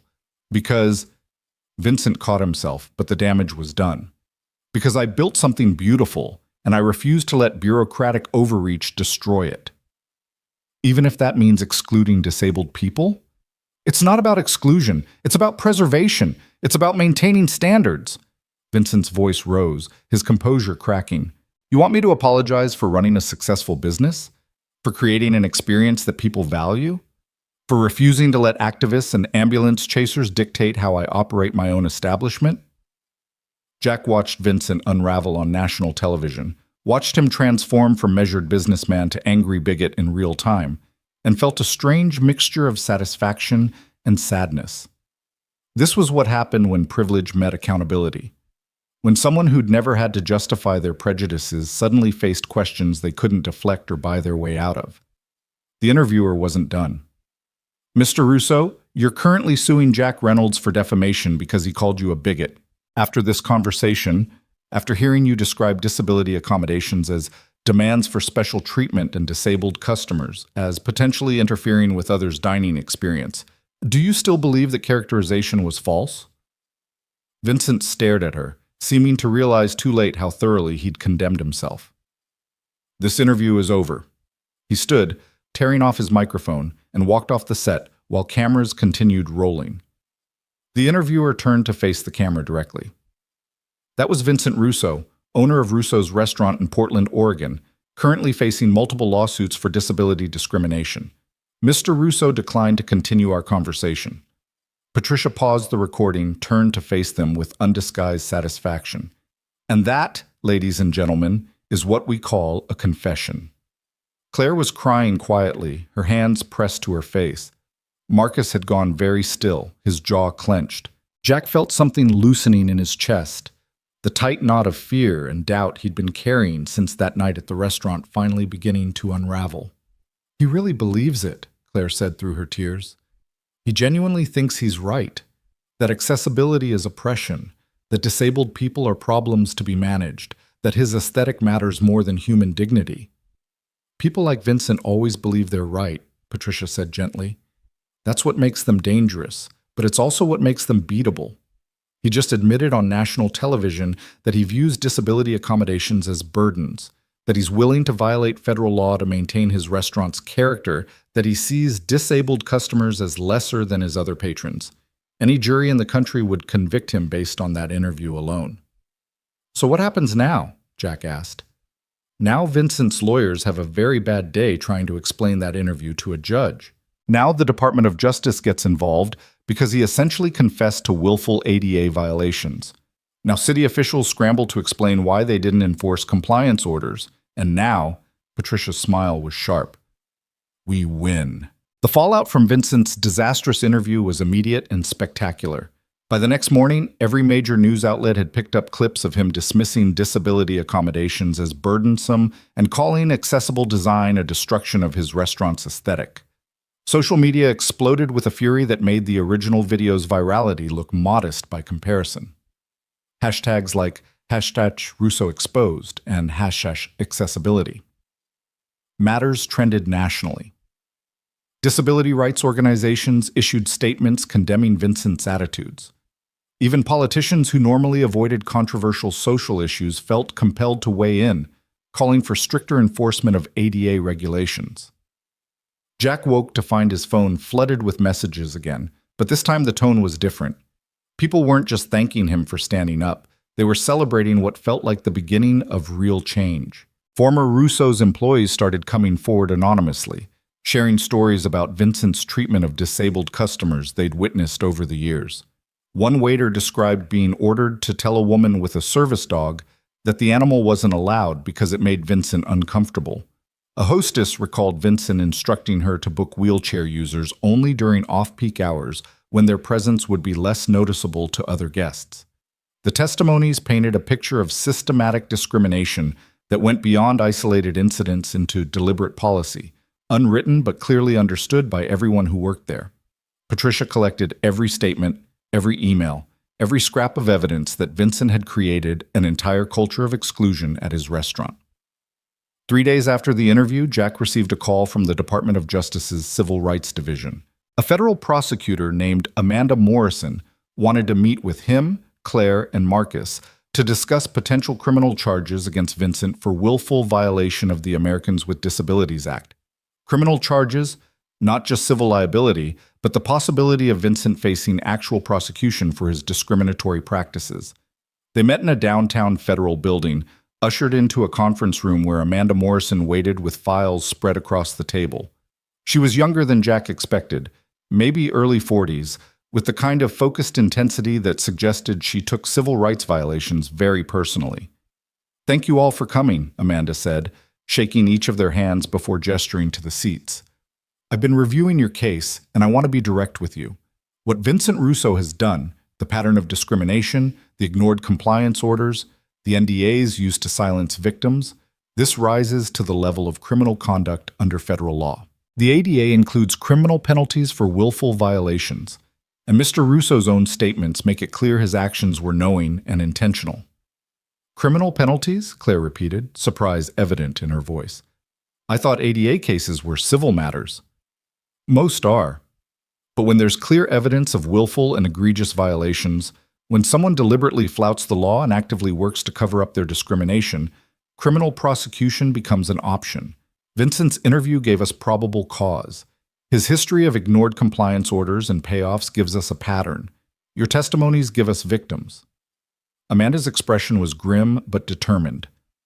"I want to build a case that sends a message, that discriminating against disabled Americans has real consequences beyond just paying settlements." Jack felt something like vindication mixed with apprehension. He'd wanted Vincent held accountable, but criminal prosecution felt enormous, the kind of consequence that would follow Vincent for the rest of his life. "What would that look like?" Marcus asked. "Criminal charges, I mean. What happens to him?" "If convicted, Vincent could face up to a year in federal prison for each willful violation. Given the pattern we're seeing, we could potentially charge him with multiple counts. More realistically, he'd probably accept a plea deal, admission of guilt, significant fines, mandatory restitution to victims, permanent oversight of his business practices, and community service focused on disability awareness." Amanda paused, gauging their reactions. "But here's what I need from you. I need you willing to testify, not just in the civil case, but in a criminal trial. I need you prepared for Vincent's lawyers to attack your credibility, your motives, everything about you. Criminal cases have a higher burden of proof, and Vincent will fight this with everything he has." "I'm in," Marcus said immediately. "I didn't come this far to back down now." Claire looked at Jack, her expression asking a question he understood without words. This would mean more media attention, more scrutiny, more of their lives dissected publicly. It would mean taking the battle from civil court into criminal prosecution, raising the stakes to levels that felt almost surreal. Jack thought about Mia getting into a fight at school because some child had parroted his father's bigotry. He thought about all the disabled people who'd been turned away from restaurants and stores and spaces that should have welcomed them, who'd been made to feel like inconveniences rather than customers. He thought about Sarah, who'd spent her last months fighting a body that was betraying her, and how she'd hated the pitying looks almost as much as the cancer itself. "I'm in too," Jack said quietly. "Whatever it takes to make sure Vincent can't do this to anyone else." Amanda smiled, the expression transforming her serious features. "Good, because I'm going to need all three of you at your strongest. Vincent's legal team is already preparing their defense, and from what I'm hearing, they're planning to argue that Vincent's statements were taken out of context, that the compliance issues were bureaucratic misunderstandings, that the settlements were acts of goodwill rather than admissions of wrongdoing." "How do they explain 5 years of ignored orders?" Claire asked. "They'll claim the modifications requested were structurally impossible, that the building's historic status prevented compliance, that Vincent made good faith efforts but faced insurmountable obstacles. It's all nonsense. We have engineers who can testify that the modifications were entirely feasible, but it's the kind of nonsense that sounds plausible to people who want to believe Vincent's the victim here. Over the next 2 hours, Amanda walked them through what a criminal prosecution would entail: the investigation process, the grand jury, the trial itself. She explained how Vincent's lawyers would try to separate the criminal charges from the civil lawsuit, arguing they were separate matters requiring different standards of proof. She outlined the defense strategies they should expect: character assassination, procedural challenges, attempts to exclude evidence or testimony. By the time they left the federal building, Jack's head was spinning with legal terminology and strategic considerations. He felt like he'd been drafted into a war he hadn't chosen but couldn't abandon, fighting battles on multiple fronts with consequences he was only beginning to understand. Claire caught his arm as they reached the parking garage. "You okay? You've been quiet since we left Amanda's office." "I'm wondering what I've gotten us into. Criminal prosecution, federal cases, all of this because I couldn't keep my mouth shut in a restaurant." Jack leaned against his car, exhaustion settling into his bones. "Part of me keeps thinking there has to be an easier way, that maybe we should have just accepted Vincent's original offer to drop everything if I apologized. And taught Mia that bullies win if you're not rich enough to fight them? That standing up for people costs too much?" Claire moved her wheelchair closer, her expression fierce. "Jack, I know this is hard. God knows it's harder than anything I expected when I walked into Russo's that night. But we're doing something that matters. We're not just fighting Vincent. We're fighting every business owner who thinks disability accommodations are optional, every person who sees wheelchairs as inconveniences, every system that lets discrimination slide because enforcement is too much trouble." "I know, I do. Jack rubbed his face, feeling the stubble he'd forgotten to shave that morning. "I'm scared. Of losing. Of what this is doing to Mia. Of how much bigger this keeps getting. I'm just a delivery driver, Claire. I shouldn't be the person leading some civil rights crusade." "You're not leading it. You're part of it. There's a difference." Claire reached out, took his hand. Her grip was warm, steady, grounding. "And you're not just a delivery driver. You're a father teaching his daughter about courage. You're a decent man who saw something wrong and refused to look away. That's not nothing, Jack. That's everything." Marcus rolled up in his wheelchair, having taken a call outside the garage. "Patricia wants us at her office tomorrow morning. Vincent's lawyers have requested a settlement conference. They want to negotiate." Jack and Claire exchanged glances. "They want to settle?" Jack asked.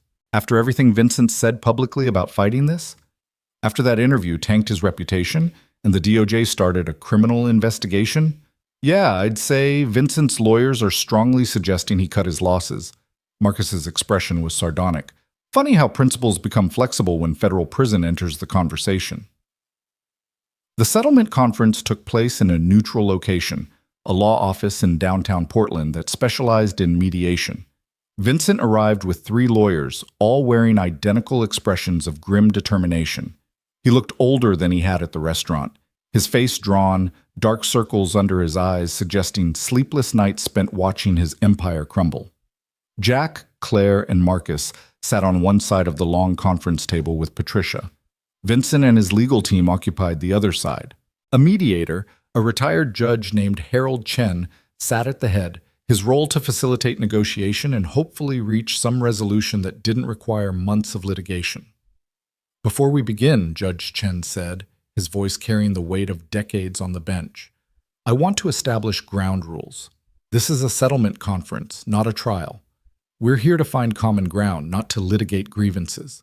Both parties will have opportunities to present their positions, but personal attacks and inflammatory language will not be tolerated. Is that understood?" Everyone nodded. Vincent stared at the table, refusing to meet anyone's eyes. Vincent's lead attorney, a man named Douglas Pemberton, who wore his expensive suit like armor, spoke first. "Your Honor, my client is here in good faith to resolve these unfortunate misunderstandings. Mr. Russo has built his reputation over 3 decades serving the Portland community. He's an award-winning restaurateur, a generous philanthropist, and a respected businessman. The recent allegations against him are based on misinterpretations and selectively edited footage that don't reflect the full context of isolated incidents." Patricia raised an eyebrow but said nothing, letting Pemberton continue. My client maintains that he has never intentionally discriminated against anyone.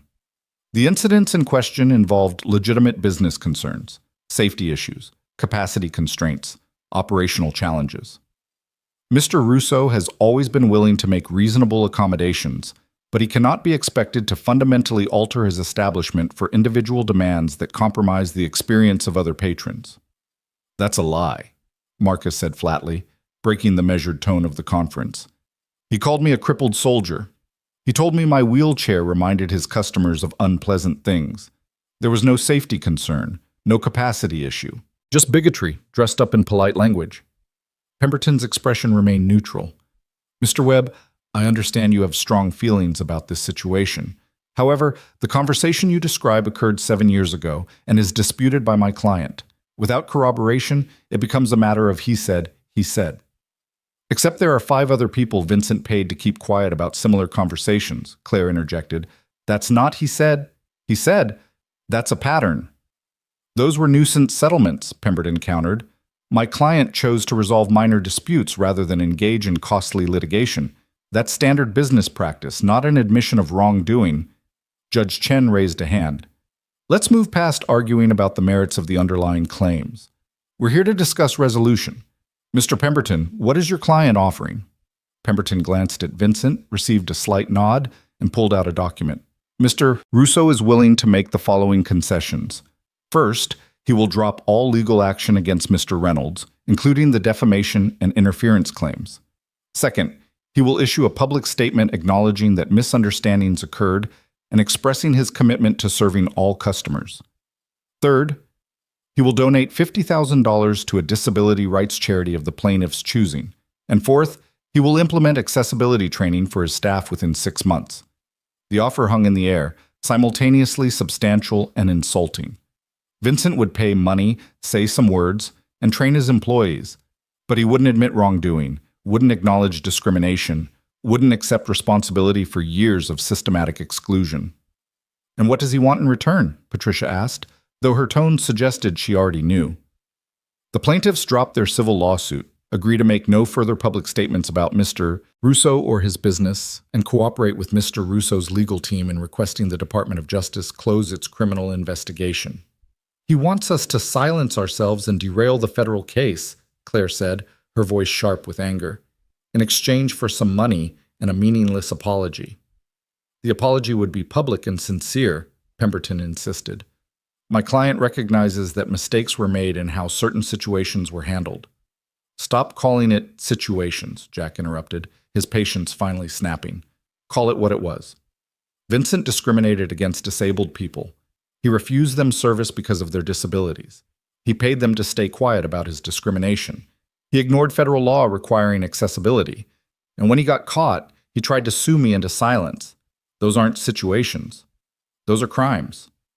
Vincent finally looked up, his eyes meeting Jack's across the table. For a moment, something like genuine emotion flickered across his face. Anger, yes, but also fear, confusion, the bewilderment of a man who genuinely couldn't understand how his world had inverted so completely. You destroyed my life, Vincent said, his voice hoarse. You took one moment, one conversation, and you turned it into a crusade that's cost me everything. My reputation, my business, my peace of mind. Do you have any idea what it's like to watch something you built for 30 years collapse because of a viral video? Do you have any idea what it's like to be refused service because of how you sit? Claire shot back. To be told you're making people uncomfortable just by existing, to know that society sees your wheelchair before it sees you? I never said. You said exactly that. On national television, you said disability accommodations were burdens. You said accessible design would destroy your restaurant's aesthetic. You literally argued that your decor mattered more than human dignity. Claire's voice shook with fury.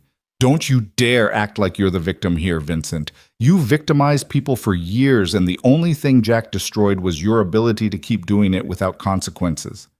Enough, Judge Chen said firmly. This is becoming counterproductive. Let's take a 15-minute break so everyone can collect themselves. They reconvened in separate conference rooms. Jack, Claire, Marcus, and Patricia huddled in a small office down the hall, tension thick enough to taste. We're not taking that offer, Marcus said immediately. $50,000 and a fake apology? That's insulting. Agreed, Claire said. Vincent hasn't learned anything. He just wants this to go away so he can go back to discriminating quietly. Patricia nodded slowly. I think you're right, but I want to make sure you understand what rejecting this offer means. It means prolonged litigation, potentially years of court battles. It means the criminal trial proceeds, which could be brutal for all of you. Vincent's lawyers will get more aggressive, the media attention will intensify, and there's no guarantee we win. Juries can be unpredictable. Judges can make unexpected rulings. Taking this offer would give you certainty, closure, and some measure of justice. But not enough justice, Jack said. Not the kind that changes anything. Vincent would pay some money, say some words, and in a year everyone would forget. He'd still own that restaurant. He'd still have power. He'd still be able to hurt people, just more carefully next time. So what do we want? Patricia asked. What would constitute real justice here? They spent the next 10 minutes debating, negotiating among themselves, trying to articulate what would feel like genuine accountability rather than just damage control. By the time Judge Chen called them back to the main conference room, they'd reached consensus. We have a counteroffer, Patricia announced once everyone was seated. The plaintiffs are willing to settle the civil case under the following conditions. 1. Vincent Russo admits publicly and unequivocally that he discriminated against disabled individuals in violation of federal law. Not misunderstandings or situations, actual discrimination. 2. He pays $400,000 in restitution, divided equally among all verified victims, including any who come forward after today. 3. Russo's restaurant undergoes immediate and comprehensive accessibility renovations at Vincent's expense, overseen by independent inspectors who report directly to the city. 4. Vincent steps down from day-to-day management for a minimum of 2 years, during which time the restaurant operates under an independent manager trained in disability inclusion. Pemberton's expression had gone from confident to alarmed. That's absurd. You're asking my client to essentially admit criminal conduct and give up control of his own business. We're asking him to take responsibility and prevent future harm, Patricia continued calmly. Additionally, the plaintiffs will not interfere with the Department of Justice's criminal investigation. That proceeds independently, and Vincent faces whatever consequences the federal government deems appropriate. This isn't a settlement offer. It's a surrender demand, Pemberton objected. My client would be better off taking his chances in court than accepting these terms. Then take your chances, Marcus said.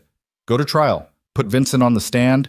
Let a jury hear him explain why wheelchair accessibility would ruin his precious aesthetic.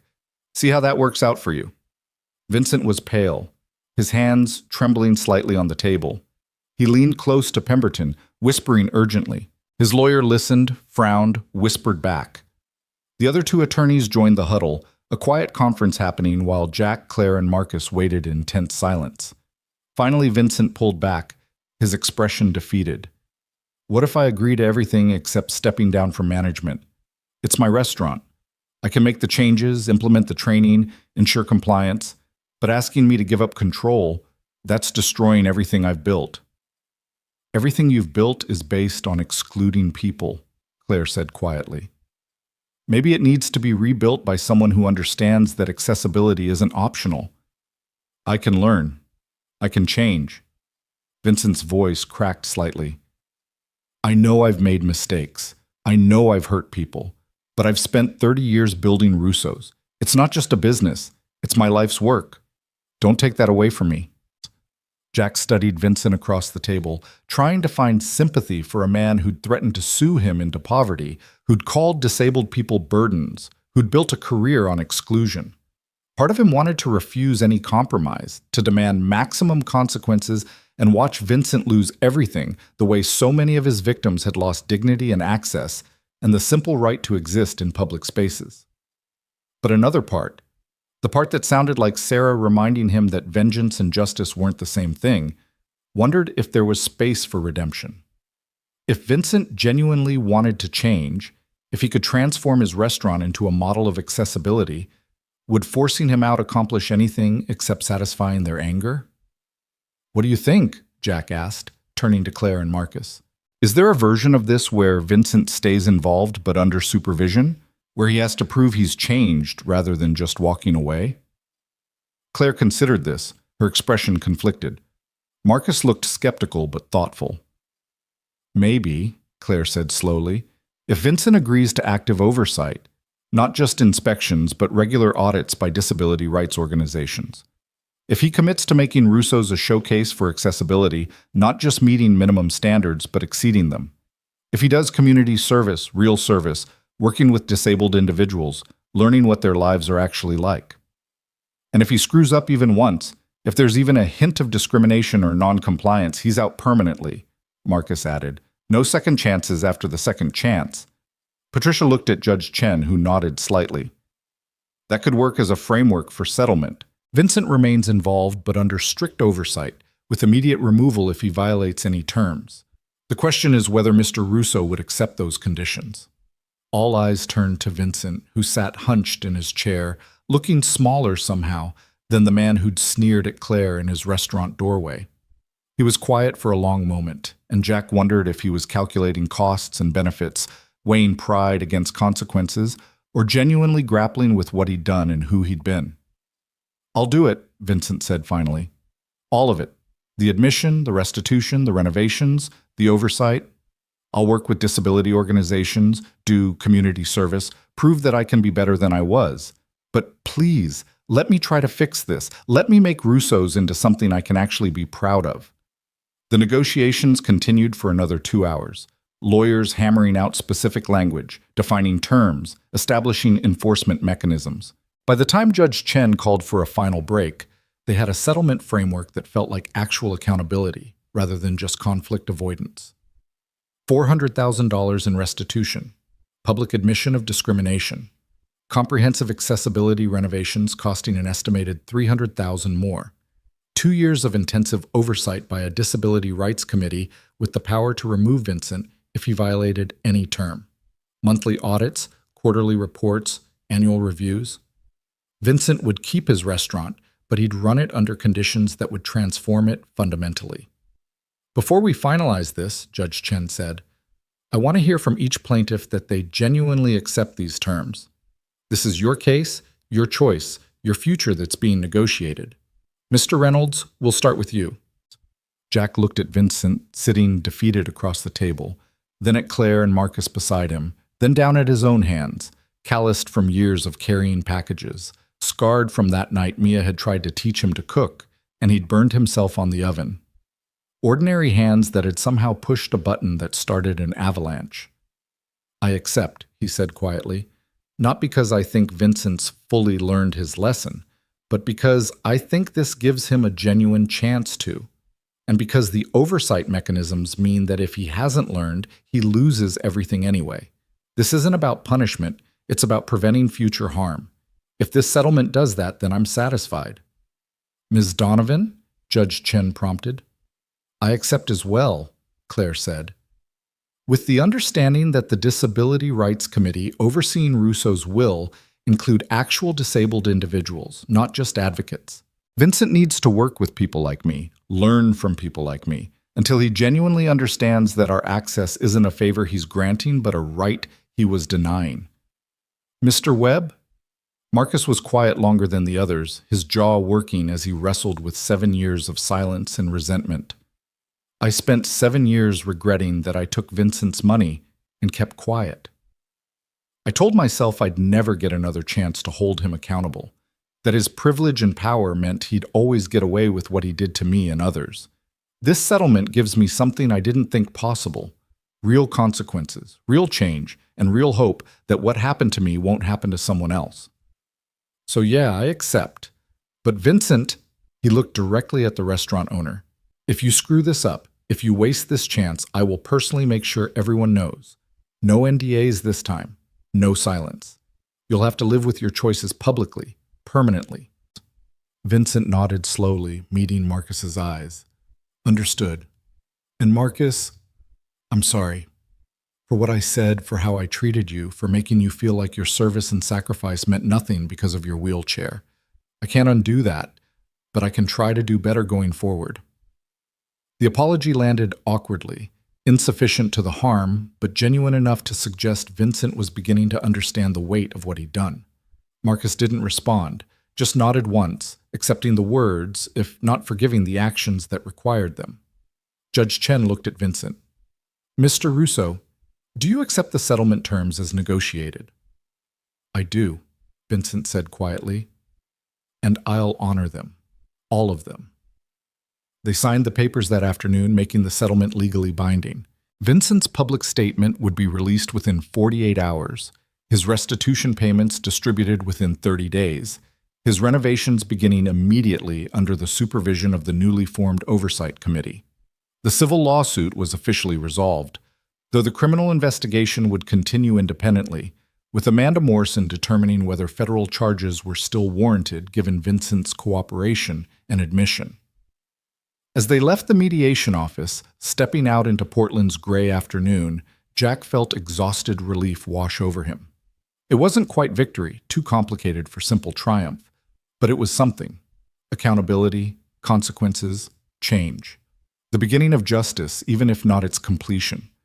Claire rolled alongside him toward the parking garage, her expression thoughtful. "We did it. We actually did it." "Some of it, anyway," Jack said. "The criminal case is still pending. Vincent could still face charges. But he admitted what he did, publicly, and he's paying for it, literally and figuratively." Claire stopped her wheelchair, looked up at Jack with something like wonder. "Do you realize what we've started? Portland's reviewing accessibility enforcement citywide because of this. The DOJ is investigating other businesses for similar violations. Disability rights organizations are using this case as a template for accountability. We didn't just stop Vincent, we created a blueprint for stopping people like him." Marcus had caught up with them, his wheelchair navigating the garage's slight incline with practiced ease. "Patricia says this settlement could become precedent, that other victims of disability discrimination might use it as leverage in their own cases. We're not just getting justice for ourselves, we're making justice more possible for everyone who comes after." The weight of that realization settled over Jack like unexpected snow. He'd stood up in a restaurant because his daughter was watching and his conscience demanded it. He'd refused to back down because doing so felt like betraying every value he'd tried to teach Mia.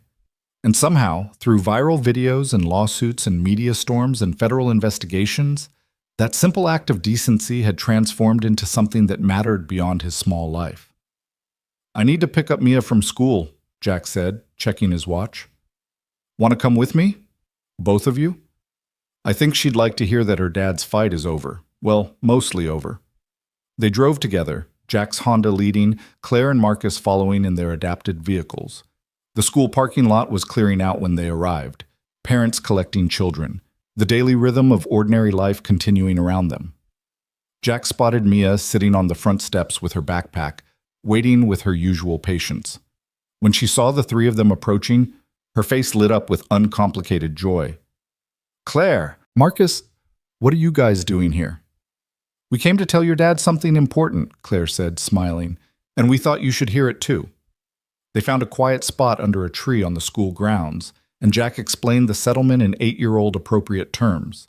Vincent had admitted he was wrong. He was going to fix his restaurant and make it welcoming for everyone.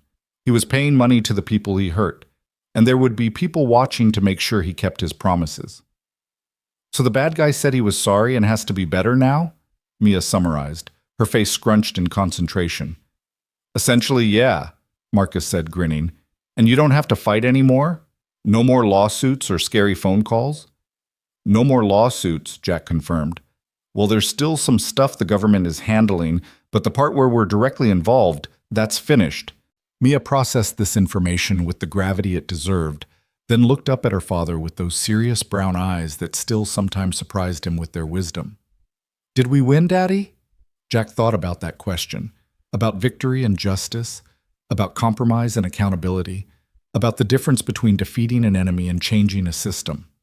They hadn't destroyed Vincent, hadn't seen him imprisoned or bankrupted or publicly destroyed beyond recovery, but they'd forced him to admit his discrimination, to compensate his victims, to transform his business into something fundamentally different than it had been.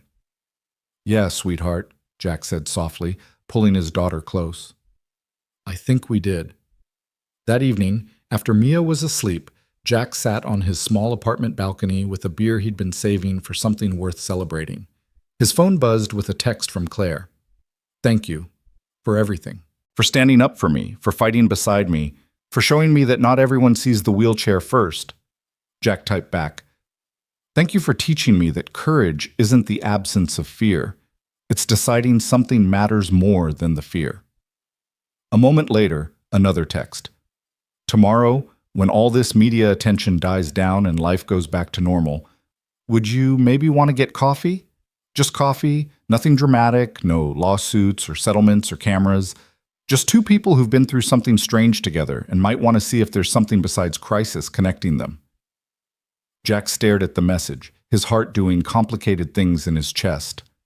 Over the past weeks, through the stress and battles and late-night strategy sessions, he'd gotten to know Claire Donovan in ways that had nothing to do with wheelchairs or wealth or viral videos.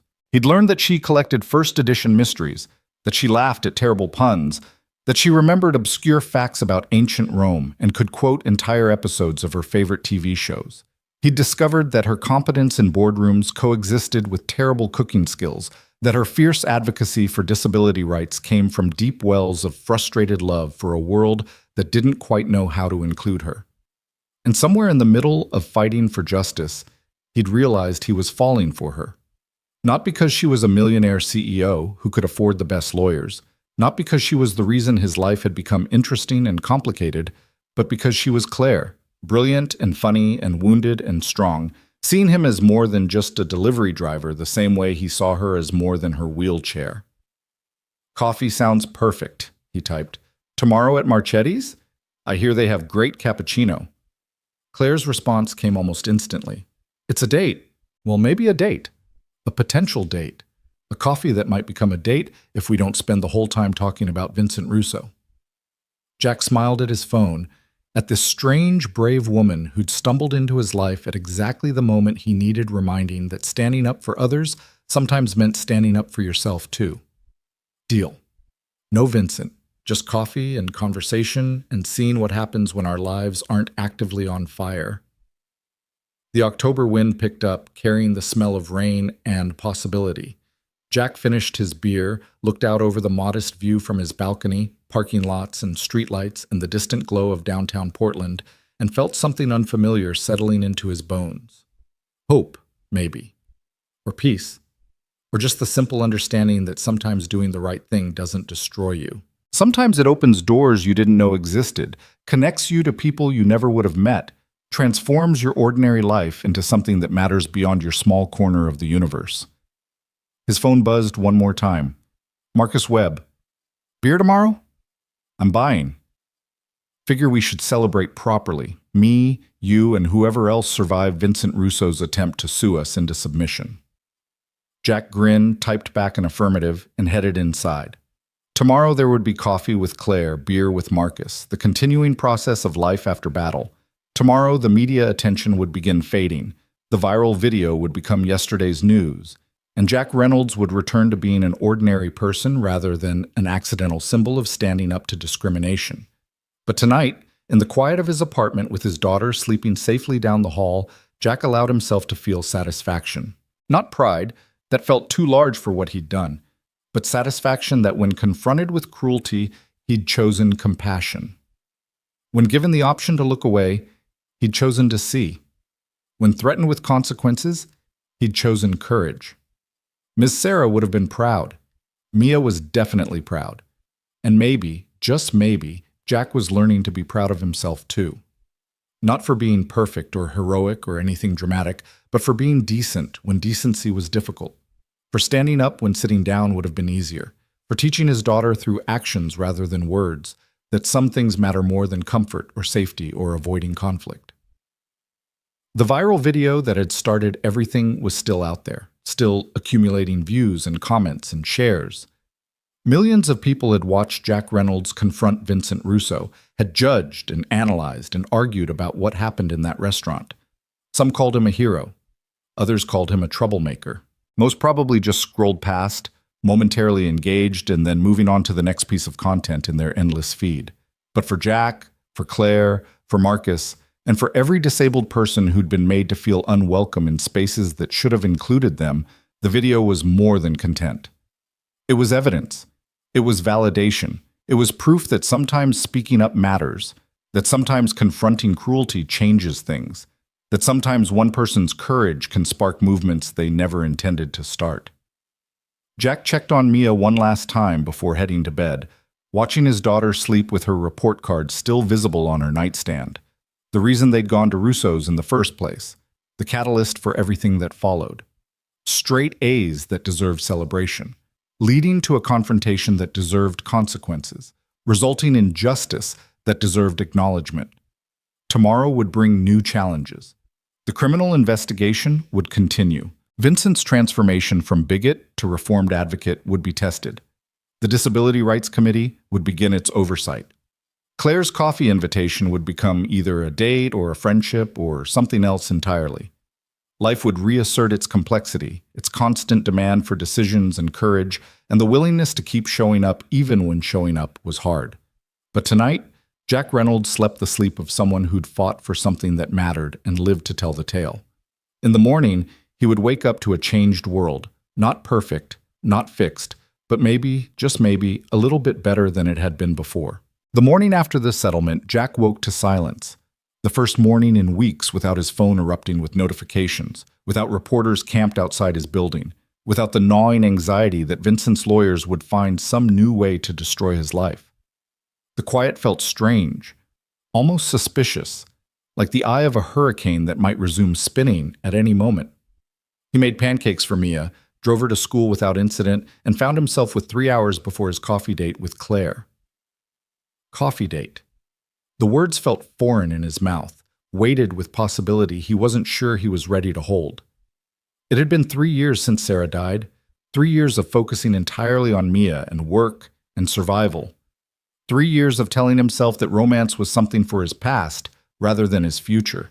But Claire wasn't just romance. She was the woman who'd been brave enough to show up at Russo's alone, who'd fought beside him through lawsuits and media storms, who'd revealed her wealth not as leverage, but as vulnerability.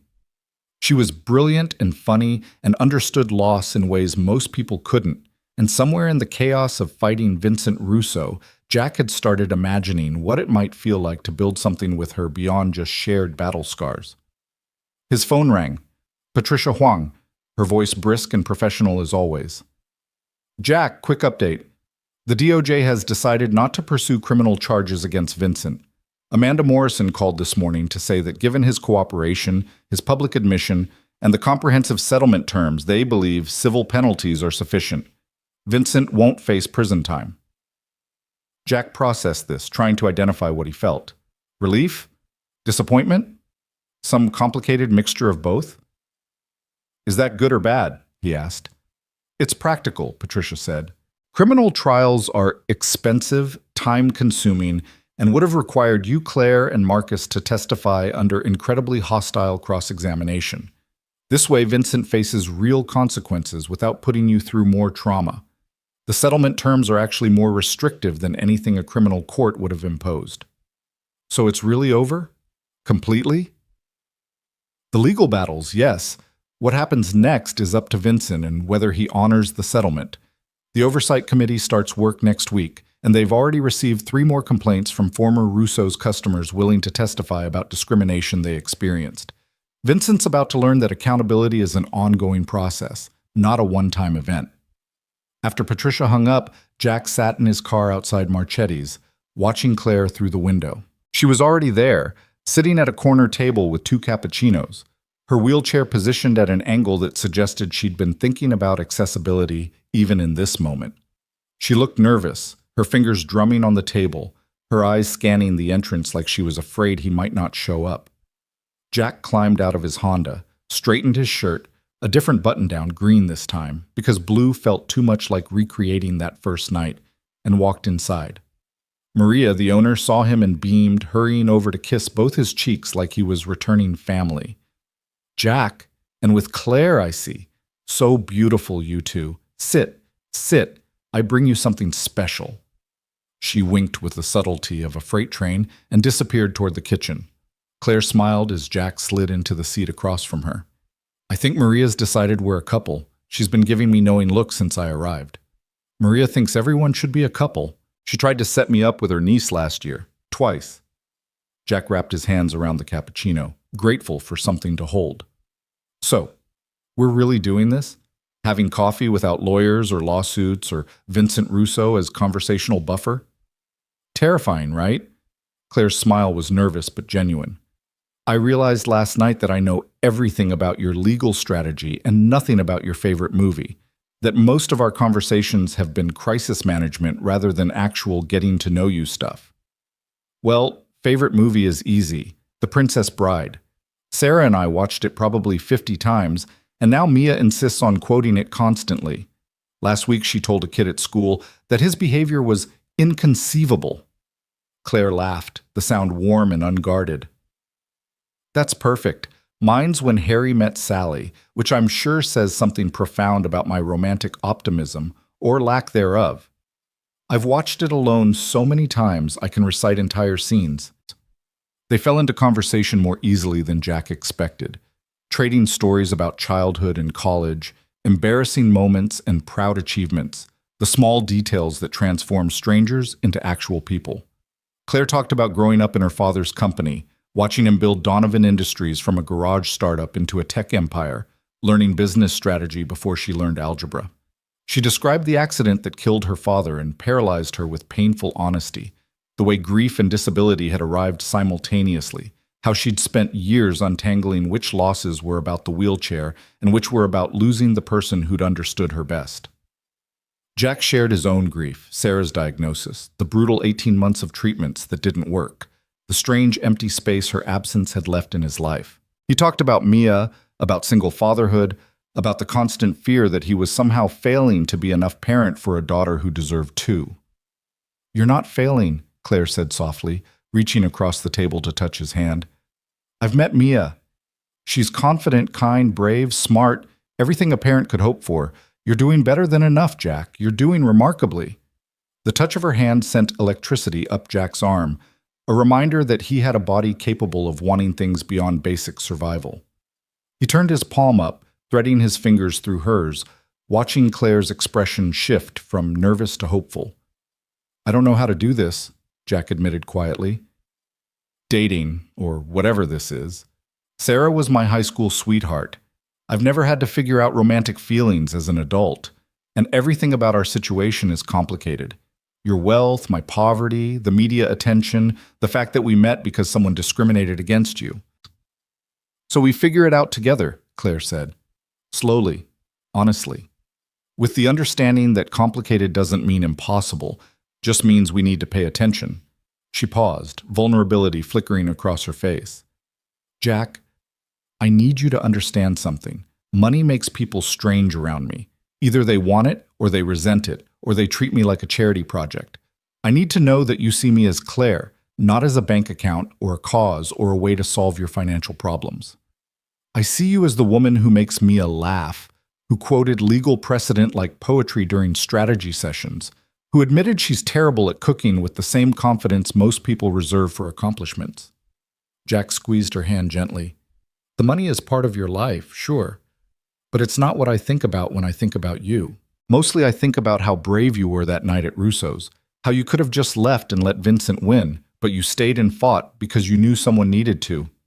Claire's eyes were wet now, tears threatening to spill. "I was terrified.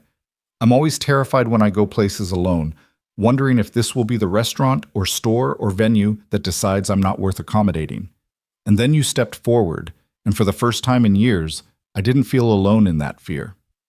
Maria arrived with plates of tiramisu neither of them had ordered, set them down with theatrical flourish, and disappeared again before they could protest.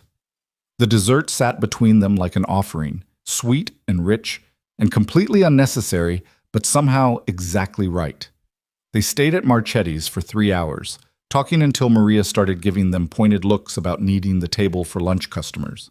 When they finally left, stepping out into Portland's late-morning drizzle, Jack walked Claire to her car, an adapted van with controls she could operate from her wheelchair.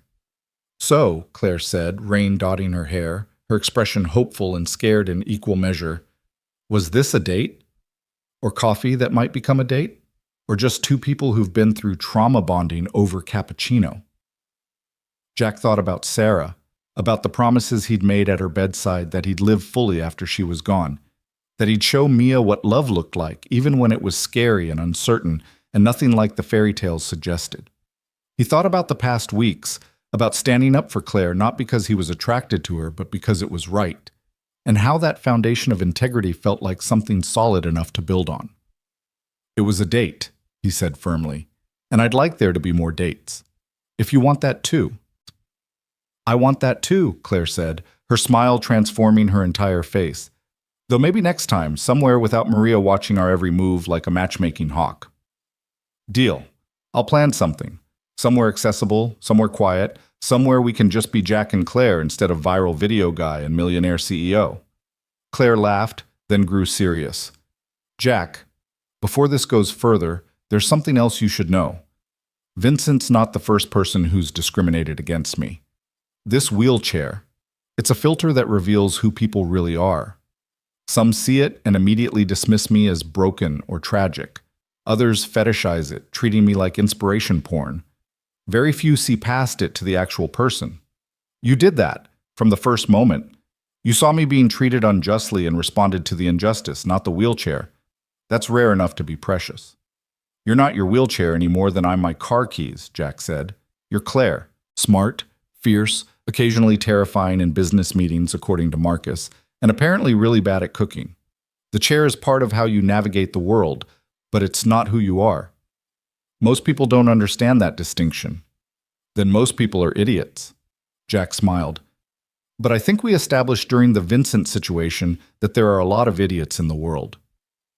They said goodbye with a kiss that started tentative and became something more, a promise of possibility, an acknowledgement of connection, a recognition that something was beginning between them that had nothing to do with lawsuits or settlements or viral videos. Just two people who'd met during crisis and discovered they wanted to know each other during peace. Jack drove home with the lightness in his chest he hadn't felt in 3 years, turned on music loud enough that his neighbors probably judged him, and allowed himself to feel hopeful about his future in ways that extended beyond just surviving until Mia turned 18. That evening, he met Marcus at a bar downtown, a place Marcus had chosen specifically because it was fully accessible, with wide aisles and an accessible bathroom, and staff trained not to treat wheelchair users like inconveniences. "So," Marcus said, ordering them both local IPAs, "I hear you had coffee with Claire this morning. Maria texted me about it. Apparently you two were adorable together, and she's already planning the wedding." Jack groaned. Maria needs a hobby that isn't matchmaking. She's Italian, and she runs a restaurant. Matchmaking is the hobby. Marcus grinned. "But seriously, how'd it go? You two figuring out if there's something real there beyond shared trauma?" "I think so. Maybe. It's early, and everything about our situation is weird, but..." Jack paused, trying to articulate feelings he was still discovering. "I like her, Marcus. Really like her. Not because she funded my legal defense or because we fought Vincent together, but because she's funny and smart and honest in ways that feel rare. Being with her doesn't feel like work. It feels like possibility." "Good. You deserve that, both of you do." Marcus took a long pull from his beer. "You know what's strange? I spent 7 years angry at Vincent, at myself, at a system that let discrimination slide. That anger became part of my identity. Marcus Webb, the Marine who got screwed over and couldn't fight back. But now? Vincent's admitted what he did, paid restitution, lost control of his restaurant. I got justice. And I don't know what to do with myself without that anger to carry around." "Build something new," Jack suggested. "That's what Patricia said when I asked her about what happens after justice. She said the hard part isn't winning, it's figuring out who you are when you're not defined by fighting anymore." Wise woman. Marcus was quiet for a moment, then, "I've been thinking about starting a support group for veterans with disabilities dealing with discrimination. There are a lot of us, and most don't have millionaire CEOs funding their legal battles. What if we created a network, shared resources, helped each other navigate a world that still largely treats accessibility as optional?" "That's brilliant, and if you need help getting it started, connections, resources, whatever, Claire would probably be thrilled to support it through her company." "See, that's the thing, though. Marcus's expression grew thoughtful. I don't want it to be charity. I want it to be veterans helping veterans, disabled people supporting disabled people. Not from pity or obligation, but from genuine understanding of what it's like to navigate a world that wasn't designed with us in mind. They talked for hours about Vincent's settlement, about the oversight committee beginning its work, about the 3 additional victims who'd come forward with their own stories of discrimination at Russo's, about justice and accountability and the difference between punishment and rehabilitation, about whether Vincent could genuinely change or if his compliance was just strategic self-preservation. I think people can change, Jack said eventually. Not easily, not quickly, but possible. Vincent built his entire identity around that restaurant, around being successful and respected. Losing that, or nearly losing it, might be enough to break through his prejudices. Or it might just teach him to hide them better. Time will tell. And if he doesn't change, if he violates the settlement, then he loses everything. The oversight committee has real power. One verified incident of discrimination, and Vincent's out permanently. Jack finished his beer. But I almost hope he does change, not for his sake, but because it would prove that accountability works, that consequences can transform people, that standing up to bigotry doesn't just stop individual bigots, but creates opportunities for growth. Marcus nodded slowly. You're more optimistic than me. But then, you didn't spend 7 years watching Vincent get away with discrimination. You confronted him once and he folded. I confronted him once and he bought my silence. Different experiences, different perspectives. Fair enough. But Marcus, you're confronting him now. You testified. You helped build the case. You're part of why he's facing consequences. That matters. Your 7 years of silence doesn't erase the courage of speaking up now. Your wife sounds like she was a wise woman too, Marcus said. The things you say, the way you see the world, I can hear her influence in your words. Jack felt the familiar ache of missing Sarah, but it was gentler now, worn smooth by time and acceptance. She was, and she'd probably tell me to stop overthinking things with Claire, to just enjoy getting to know someone without catastrophizing every complication. Then maybe listen to her, even if she's not here to say it directly. Marcus signaled for another round. To Sarah, to justice, and to figuring out who the hell we are now that the war's over. They clinked glasses. 2 men who'd been strangers until a viral video connected them. Now friends bound by shared battle and the strange camaraderie that emerges from fighting together against institutional cruelty. The weeks that followed developed their own rhythm, distinct from the chaos that had preceded them. Jack returned to his delivery routes, grateful for the mindless physicality of carrying packages and the anonymity of being just another driver in a company truck. The viral video was fading from social media feeds, replaced by newer controversies and conflicts. People stopped recognizing him at grocery stores. Life was reasserting its ordinary contours. But some things had changed permanently. Jack received messages almost daily from people sharing their own experiences with discrimination, thanking him for speaking up, asking for advice on how to fight back against businesses that violated accessibility laws.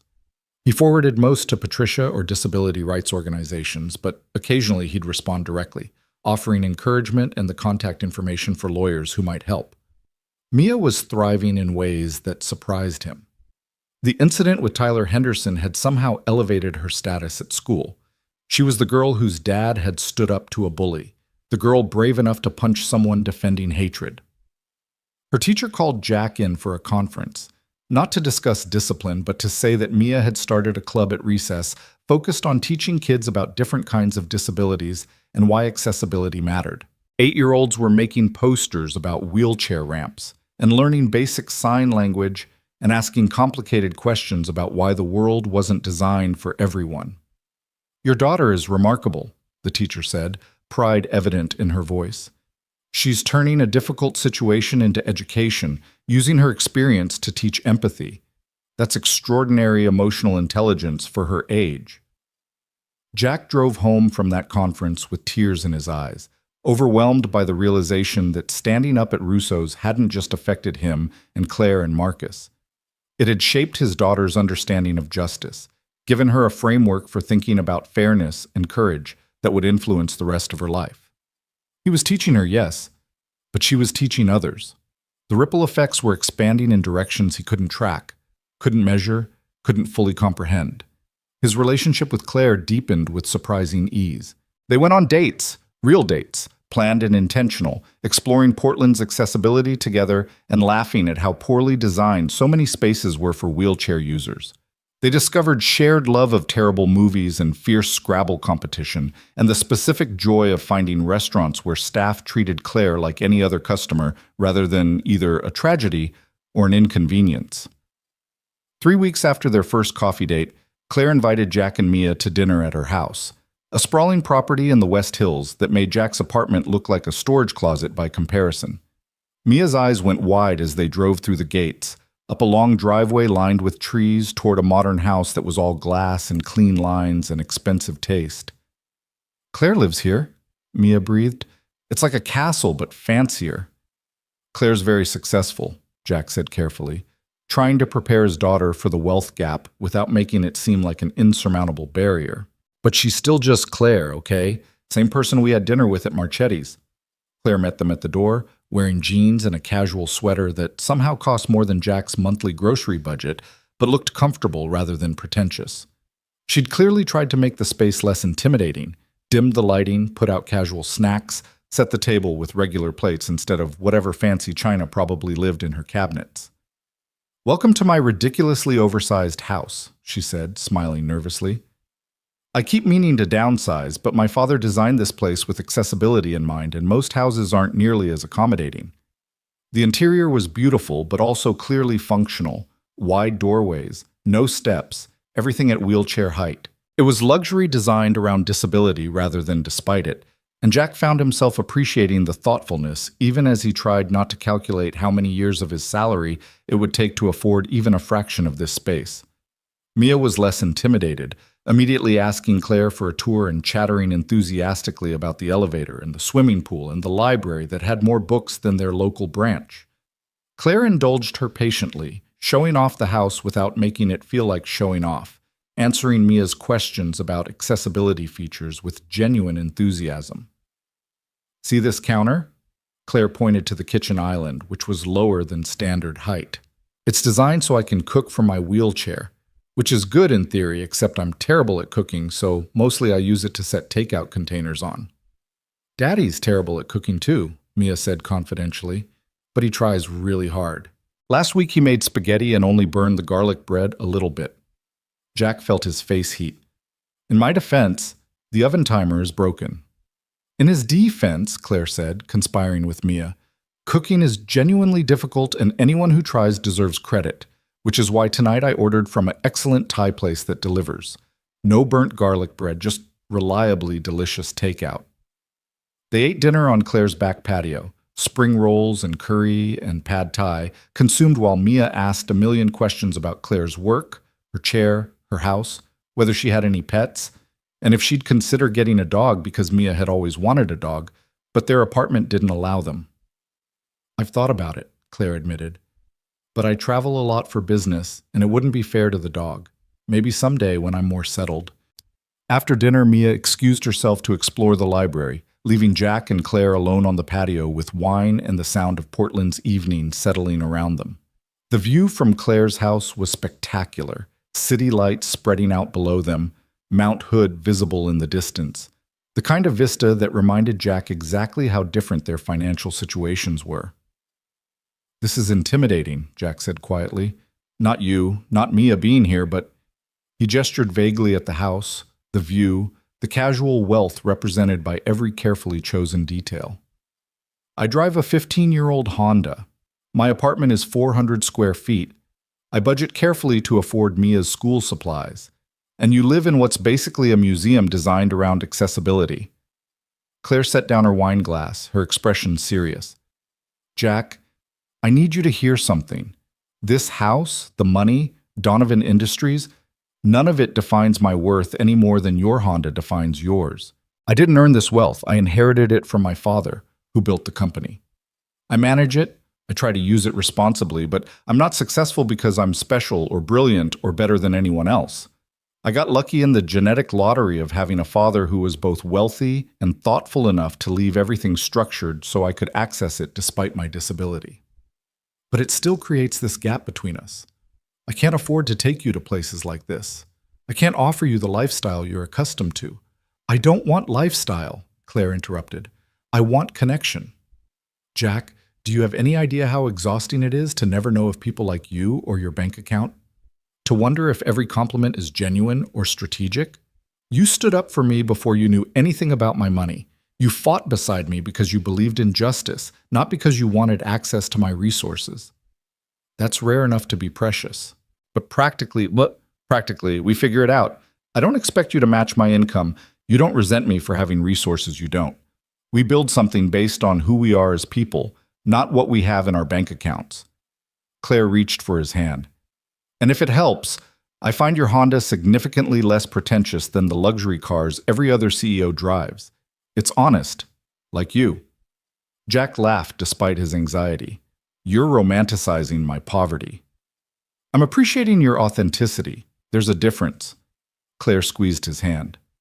Jack, I've dated plenty of wealthy men. They were boring, pretentious, and mostly interested in either my company's stock value or the inspiration porn story of the disabled woman who succeeded despite her limitations. You're the first person in years who sees me as just Claire. That matters more than matching tax brackets. Mia reappeared then, clutching a book she'd borrowed from the library, and the conversation shifted to lighter topics. But later, driving home through Portland's streets, Jack thought about what Claire had said. About authenticity and connection, about the difference between wealth and worth, about building relationships on foundations more stable than financial compatibility. Maybe she was right. Maybe love didn't require matching resources, just matching values and the willingness to navigate differences with honesty. Maybe the gap between his delivery driver salary and her CEO income could be bridged by integrity and humor and genuine affection. Or maybe he was being naive, and the real complications would emerge later when practical realities intruded on romantic optimism. Time would tell. The Oversight Committee's first report on Russo's arrived 6 weeks after the settlement. Jack read it in Patricia's office, Claire and Marcus present, all of them curious about whether Vincent was actually honoring his commitments or just performing compliance. The report was thorough and surprisingly positive. Vincent had begun renovations immediately, widening doorways, installing proper ramps, redesigning bathrooms to meet ADA standards, lowering counters, and reconfiguring table spacing to accommodate wheelchair users. The work was expensive and extensive, fundamentally altering the restaurant's layout in ways that suggested genuine commitment rather than minimal effort. More impressive were the staff training records. Vincent had hired a disability rights consultant to conduct comprehensive workshops for every employee, covering everything from appropriate language to practical accommodation strategies. The consultant's notes indicated that Vincent himself had attended every session, asked thoughtful questions, and seemed genuinely engaged rather than just checking boxes. He's trying, Patricia said, reviewing the report.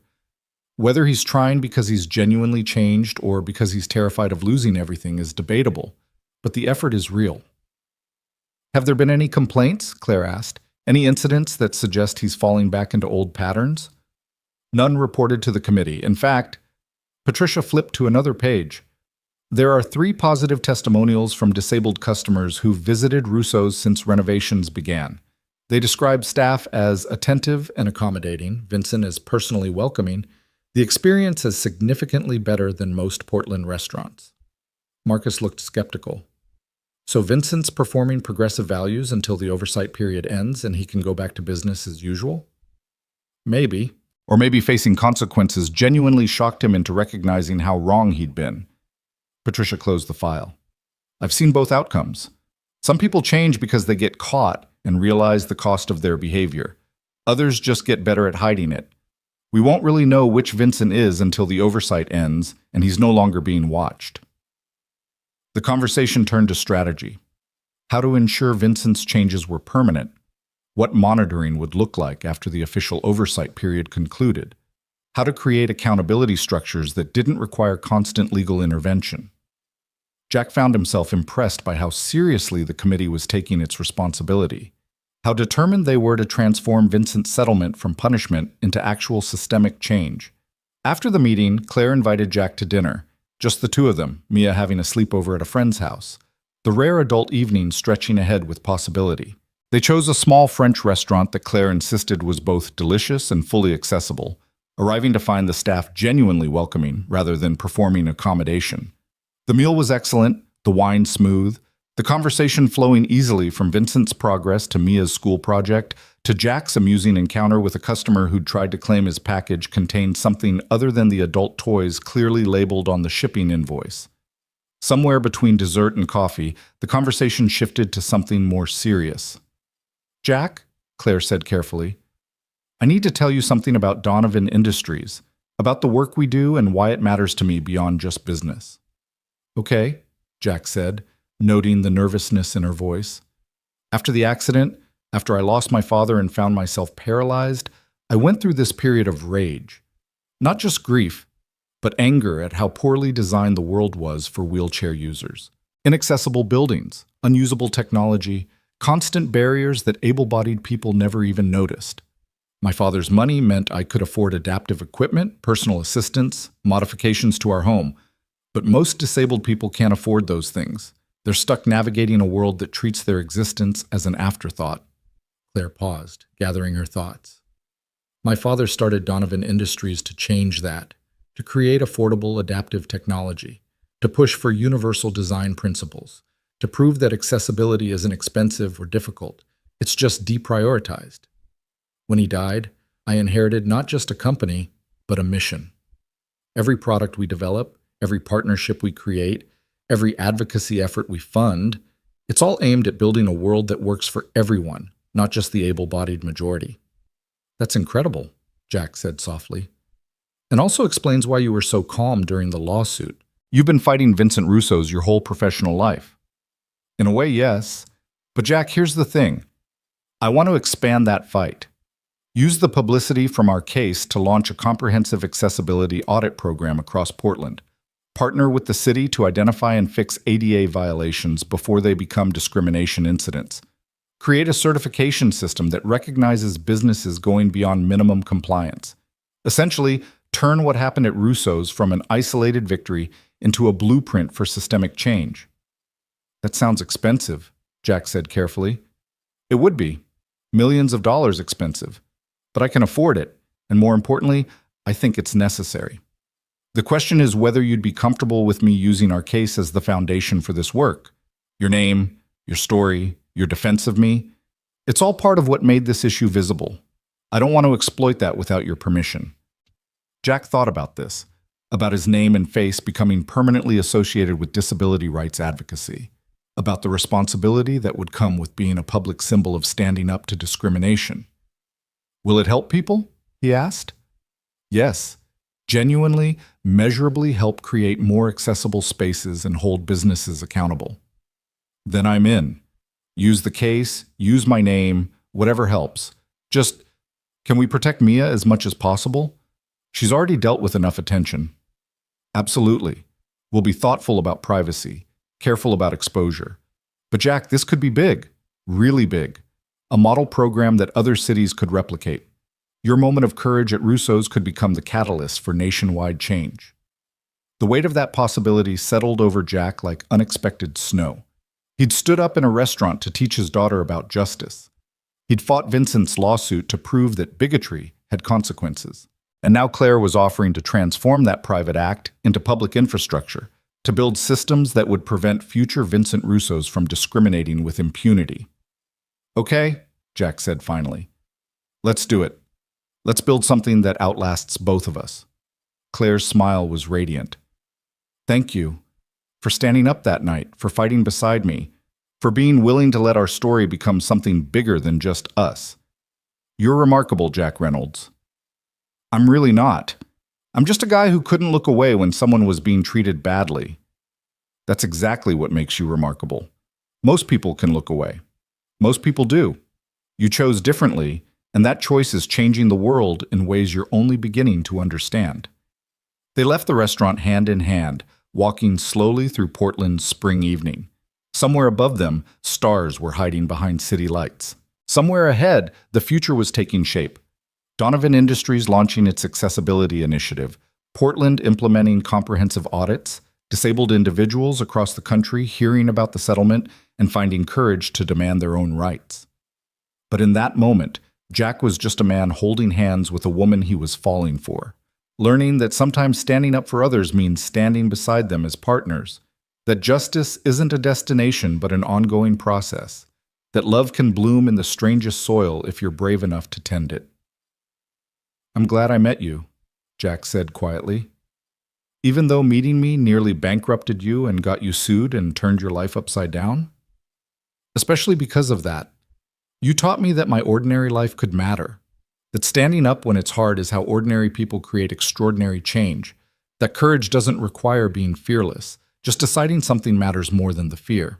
Claire stopped walking, turned her wheelchair to face him directly. "Jack Reynolds, I'm falling in love with you.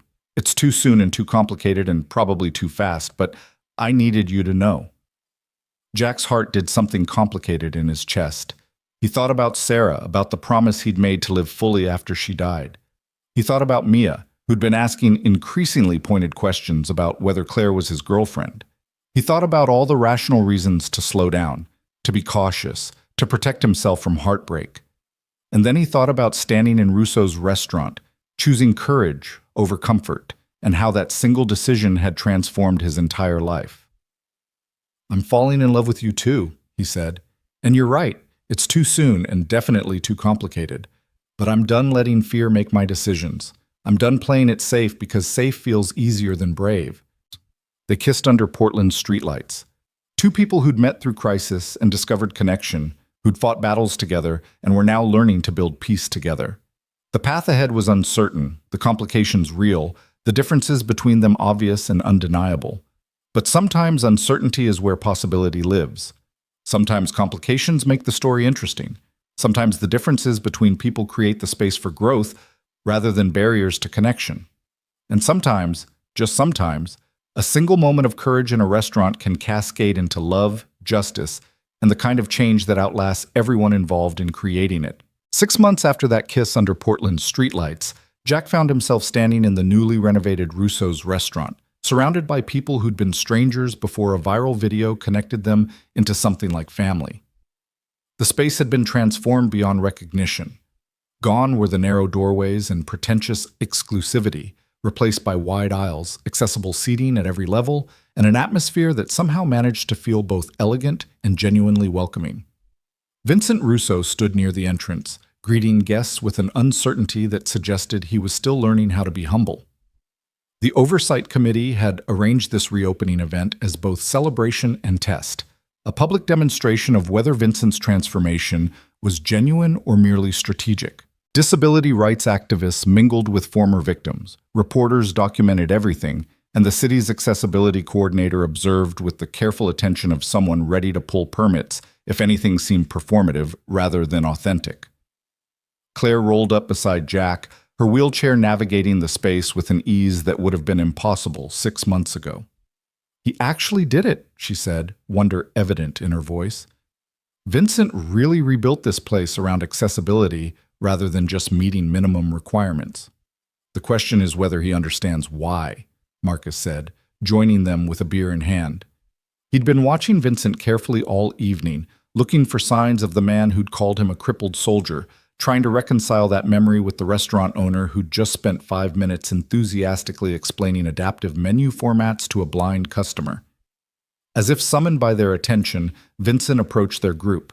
He looked older than he had at the settlement conference, humbled by 6 months of comprehensive oversight, exhausted by renovation costs that had exceeded even his worst projections, but also somehow more real. The polish that had made him seem untouchable had been stripped away, leaving someone who looked recognizably human rather than simply successful.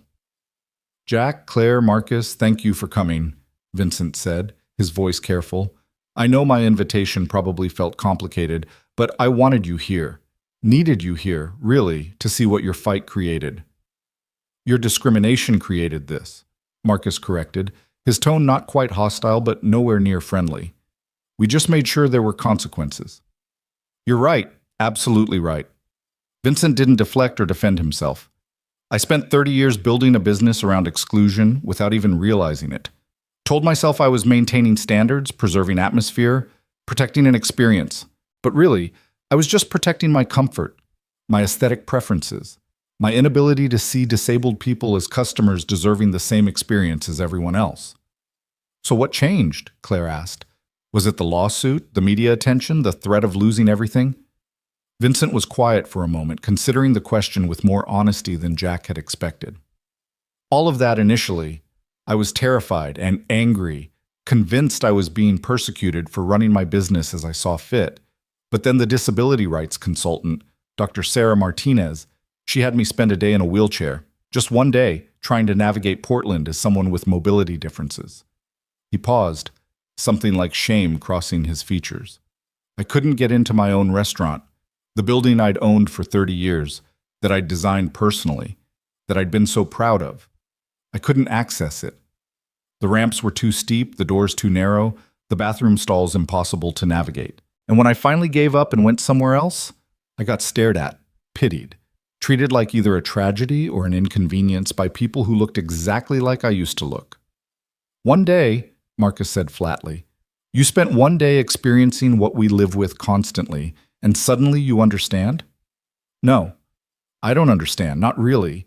One day in a wheelchair doesn't teach me what it's like to be permanently disabled, to face discrimination constantly, to navigate a world designed without my existence in mind.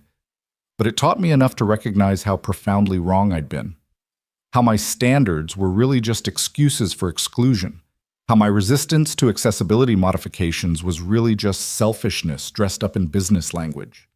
Jack watched Vincent carefully, trying to assess whether this remorse was genuine or performed, whether 6 months had actually changed the man, or just taught him better words to avoid consequences. He thought about all the discussions he and Claire had had about redemption, about whether people could fundamentally transform or just learn to hide their worst impulses more effectively.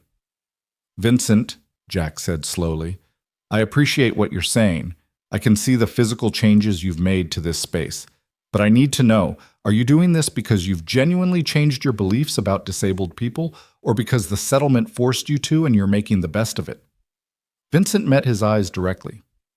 Honestly, it started as compliance, pure survival instinct, but somewhere in the process of renovation, of training, of actually listening to disabled customers explain what barriers they faced, it became something else. I started seeing people I dismissed as inconveniences as actual human beings with legitimate needs.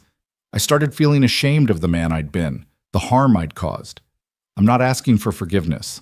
I don't deserve it. But I'm trying to become someone different than who I was that night I refused Claire entry. Try harder, Marcus said bluntly. Because words are easy, Vincent.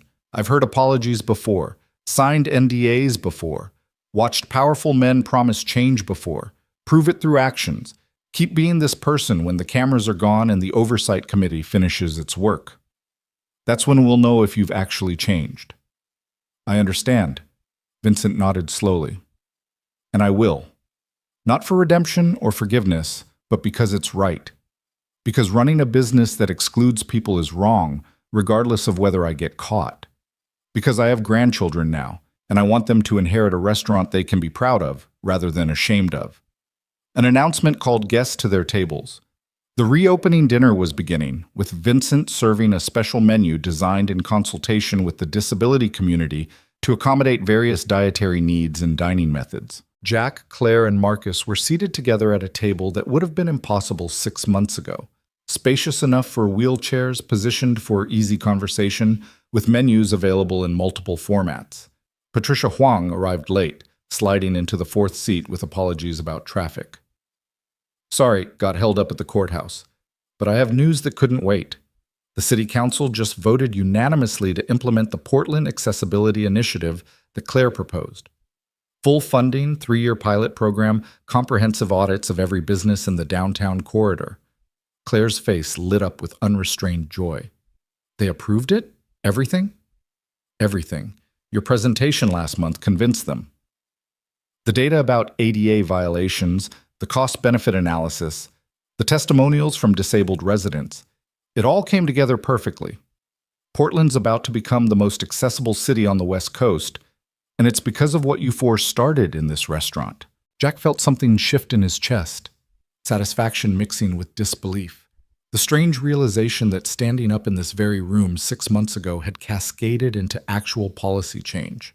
Not just Vincent's transformation, but systemic reform that would affect thousands of people, prevent countless incidents of discrimination, create a blueprint that other cities could follow. "This is bigger than Vincent," he said quietly.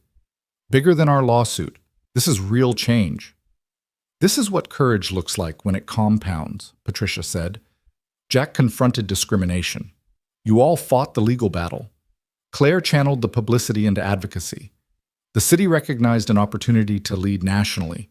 One action inspired another, which enabled another, creating momentum that transformed a viral moment into institutional reform." Mia would love this story, Jack thought.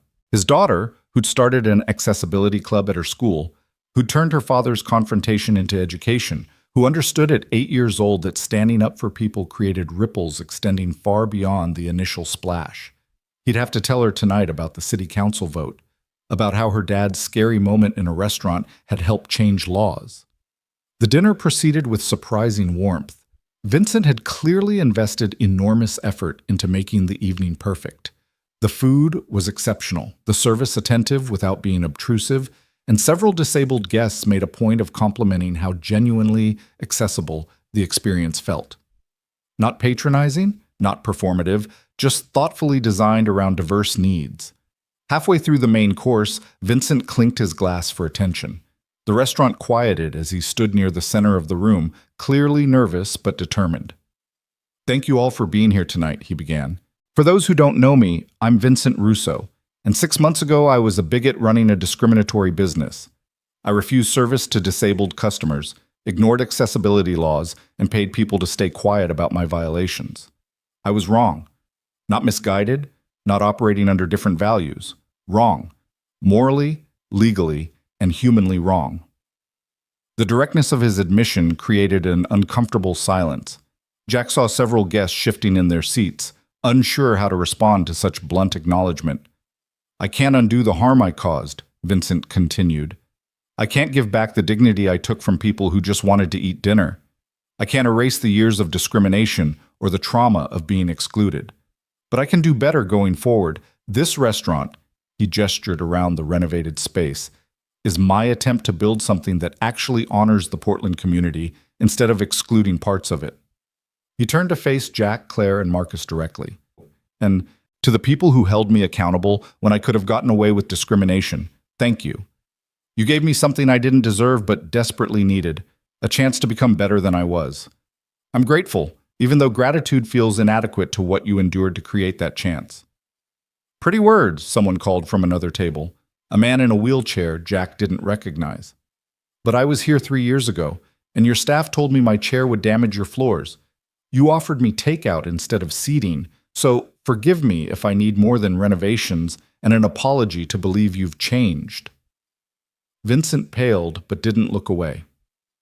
"You're absolutely right, and I'm sorry, genuinely, deeply sorry for treating you that way. If you're willing, I'd like to cover your meal tonight and arrange a meeting where you can share your experience with my staff, so they understand the real harm that discrimination causes, so they never treat anyone the way I treated you." The man considered this, then nodded slowly. "Okay, but I'm holding you to that meeting, and if I hear about anyone else being treated the way you treated me, I'm coming back with lawyers." "Fair enough," Vincent agreed. "Anyone else here who experienced discrimination at Russo's in the past, please find me tonight. I want to hear your stories, make what amends I can, ensure you know that what happened was my failure, not your fault." The dinner continued with a different energy, more honest, less celebratory, but somehow more real. People began sharing their experiences with accessibility in Portland, both positive and negative. Disabled guests offered suggestions for further improvements Vincent could make. The conversation shifted from generic platitudes about inclusion to specific practical discussions about what genuine accessibility required. Jack found himself talking with a woman who'd been denied entry to Russo's 2 years ago because her service dog allegedly violated health codes.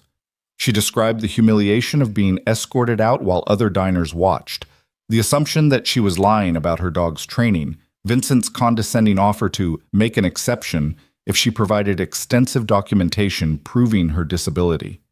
"He made me feel like a criminal for having a disability," she said, anger still evident in her voice. "Like I was trying to scam my way into his precious restaurant instead of just wanting to eat dinner with my friends." "I'm sorry," Jack said, feeling inadequate.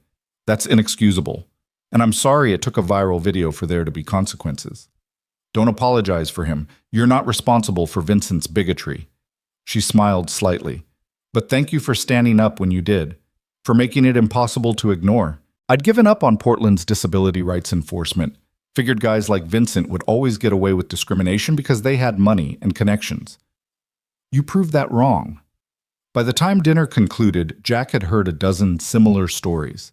Each one added weight to his understanding of what Vincent's discrimination had cost, how many people had been harmed over the years, how much damage could be inflicted by a single business owner who viewed accessibility as optional.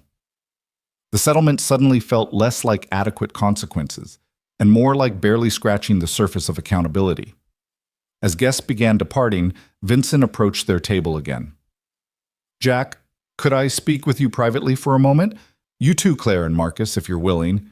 They followed him to a quieter corner of the restaurant, curiosity mixing with wariness. Vincent pulled out an envelope, hands shaking slightly as he extended it toward Jack. "What's this?" Jack asked. "A check for $50,000. Made out to Mia's college fund." Vincent's voice was quiet. "I know money doesn't undo harm. I know this doesn't make us even or earn forgiveness. But your daughter, she's 8 years old and she's already teaching her classmates about disability rights. She's remarkable and she deserves every opportunity. Consider this an investment in her future and in the hope that her generation will be better than mine was." Jack stared at the check, feeling something complicated tangling in his chest. Accepting money from Vincent felt wrong somehow, like being paid off even though the settlement had already been resolved. But this wasn't for him. It was for Mia, for her education, for the future he was desperately trying to secure despite his delivery driver salary. "Vincent, I can't." "You can," Claire interrupted gently. "Jack, this isn't hush money or a bribe. The settlement's already concluded. This is Vincent trying to make amends in the only way he knows how. And Mia deserves this opportunity, regardless of your complicated feelings about where it's coming from." Marcus nodded agreement. "Take it. Put it toward her college. Let Vincent's discrimination at least fund education that'll create a more just world. There's a kind of poetic justice in that." Jack looked at the check again, thinking about Mia's dreams of becoming a veterinarian or astronaut, thinking about how financial stress constantly shadowed his parenting, thinking about Sarah's dying wish that their daughter have every chance to thrive. Accepting Vincent's money felt like compromise, but refusing it felt like pride getting in the way of Mia's future. "Okay," Jack said finally. "Thank you. I'll put it in her college fund. And Vincent, don't let this be the end of your transformation. Keep doing the work, keep learning, keep proving that people can change." "I will," Vincent promised. "I know I can't erase the past, but maybe I can build a future that matters more than my failures."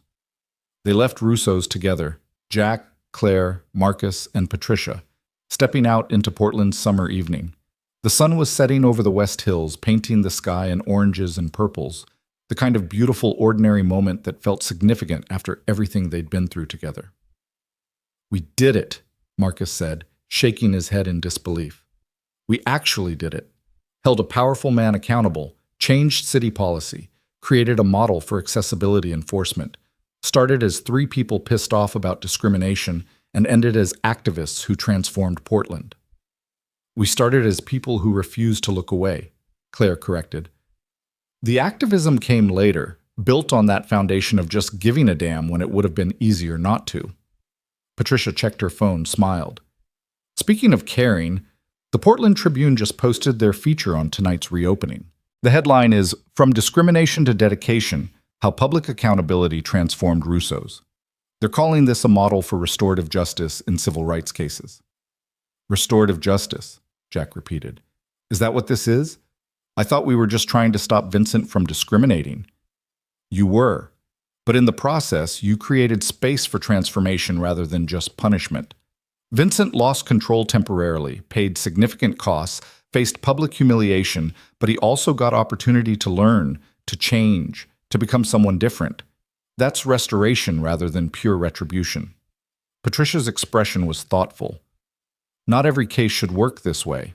Some people are genuinely irredeemable, but when someone shows genuine willingness to change, creating paths for that change serves justice better than destruction.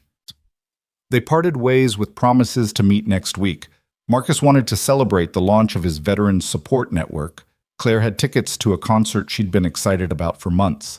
Patricia was hosting a dinner for civil rights attorneys to discuss using their case as a template. The connections that had been forged through fighting Vincent had become genuine friendships, the kind built on shared values and mutual respect. Jack drove home to find Mia still awake despite the late hour, reading in bed with her nightlight on. She looked up as he entered her room, excitement immediate in her expression. How was the dinner? Was the restaurant really all fixed? Did Vincent apologize? Did people like the new Russos? Jack sat on the edge of her bed, pulling his daughter into a hug. It was good, sweetheart. Really good. Vincent's changed a lot. The restaurant is completely accessible now, and the city council approved Claire's program to make all of Portland more welcoming to disabled people. Because you stood up for Claire that night? Because lots of people did lots of work. But yeah, it started that night, when I decided teaching you about courage was more important than keeping quiet. Jack pulled back to look at his daughter. Mia, I'm so proud of you. Your accessibility club at school, your understanding of why standing up matters, you're already changing the world. I learned from you, Daddy. You and Miss Sarah. She said we're supposed to be brave for people who can't be brave for themselves, and you showed me what that looks like. Jack felt tears threatening, the way they always did when Mia mentioned Sarah with such casual acceptance of loss. Your mom would be so proud of you, of both of us, I think. Do you think she knows? About Claire? About the lawsuit? About everything? I don't know, sweetheart, but I like to think she does. And I think she'd be happy that we're building a life that matters, that we're not just surviving, but actually making things better. Mia considered this seriously. I like Claire. She's smart and funny, and she treats me like a real person instead of a little kid. Are you going to marry her? The question, delivered with 8-year-old directness, caught Jack completely off guard. We've only been dating for 6 months, Mia. It's way too soon to talk about marriage. But you love her, right? And she loves you? Miss Sarah said that's what matters in marriage, loving someone and wanting to build a life with them. It's more complicated than that. Claire's a CEO with responsibilities I can barely understand. She has money and a lifestyle that's completely different from ours. Marriage would mean navigating those differences long term. So? Mia interrupted with the logic of someone who hadn't yet learned that love was supposed to be complicated. You're a delivery driver who stood up to a bigot. She's a wheelchair user who fights for disability rights. You're both brave and kind, and you make each other smile. The rest is just details. Jack laughed, surprised by his daughter's wisdom. When did you get so smart about relationships? I pay attention, and I read a lot. And Daddy? Mia's expression grew more serious. I know you worry about replacing Ms. Sarah, but loving Claire doesn't mean forgetting Mom. It means showing me that hearts can hold more than one person, that losing someone doesn't mean you stop loving anyone ever again. The tears spilled over now, Jack unable to contain the emotion flooding through him. His 8-year-old daughter, teaching him about grief and love, and the courage it took to open yourself to connection after loss. Sarah would have loved this moment, would have loved seeing their daughter grow into someone wise and compassionate and unafraid of complicated feelings. You're right, Jack said quietly, about all of it. I do love Claire, and I'm scared of what that means, of how it changes our life, of whether I'm ready. But maybe being scared is okay if I'm brave anyway. That's what Ms. Sarah always said. Being scared is normal. Being brave is choosing to do the thing anyway. Mia hugged him tightly. I think you should marry Claire. I think we should be a family, you and me and Claire. And maybe someday a dog, because Claire's house has a huge backyard, and she said she'd consider it.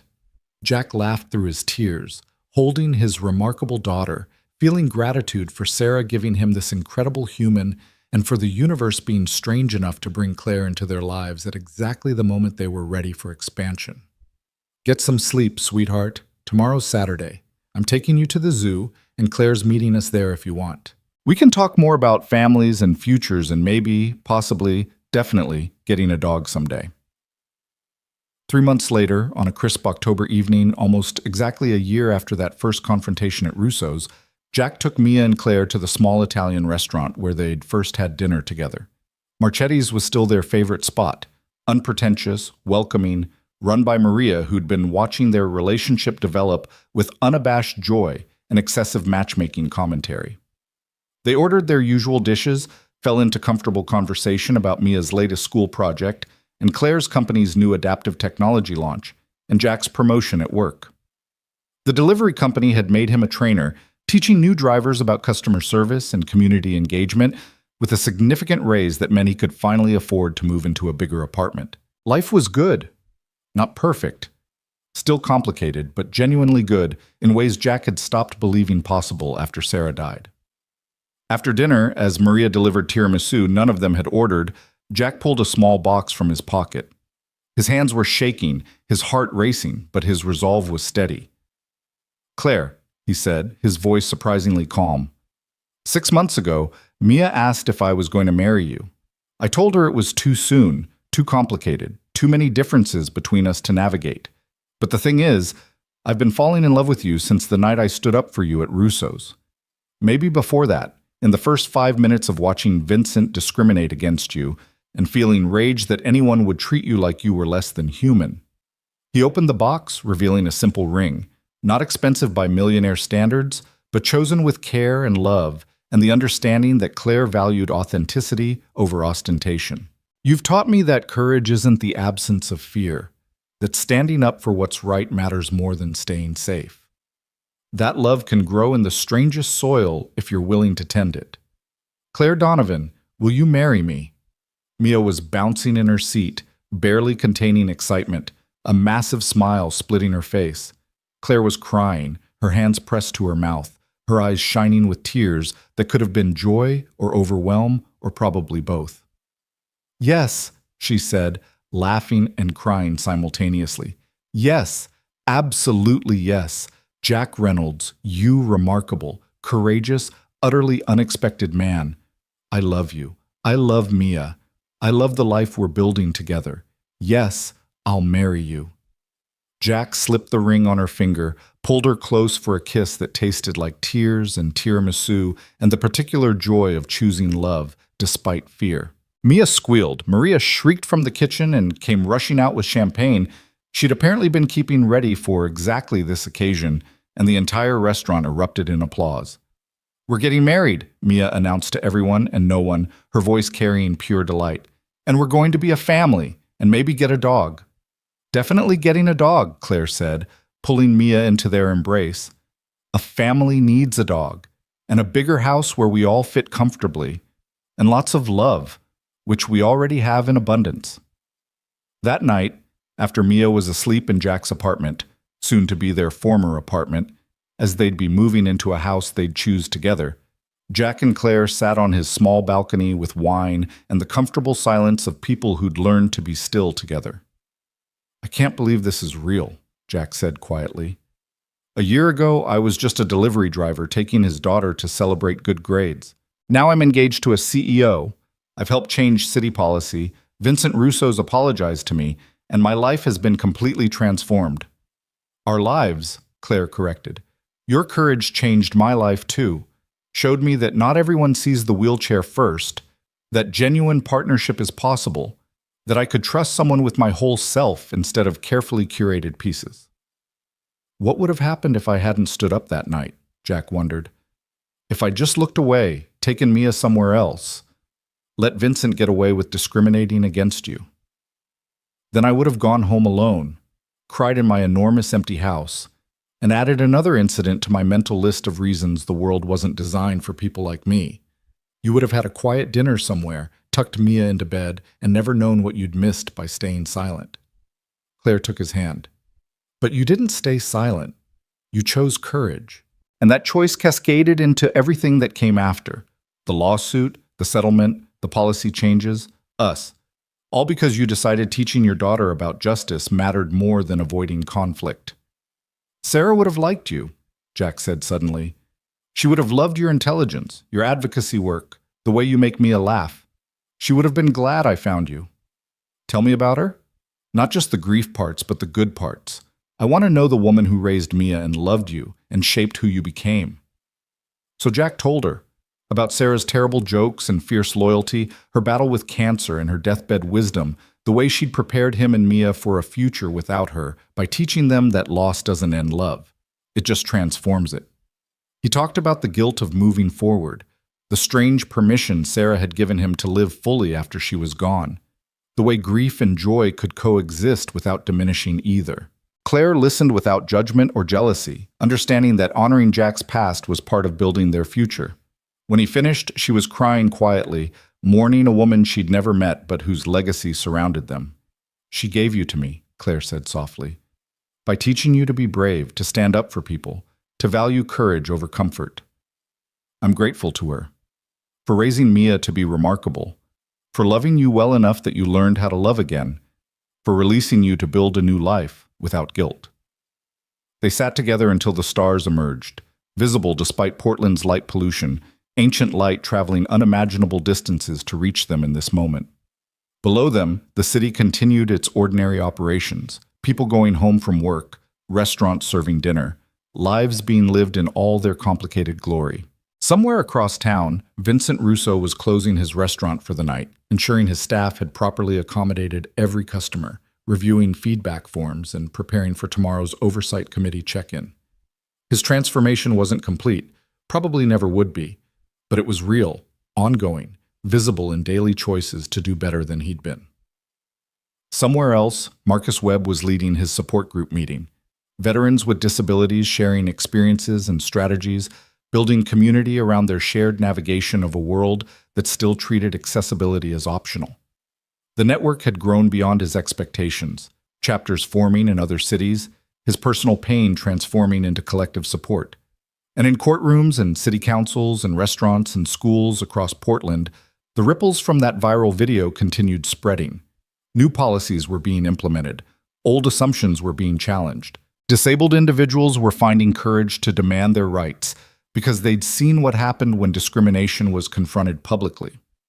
All of it, every policy change, every transformed business, every empowered individual, traced back to one October evening when Jack Reynolds decided that teaching his daughter about courage mattered more than avoiding conflict.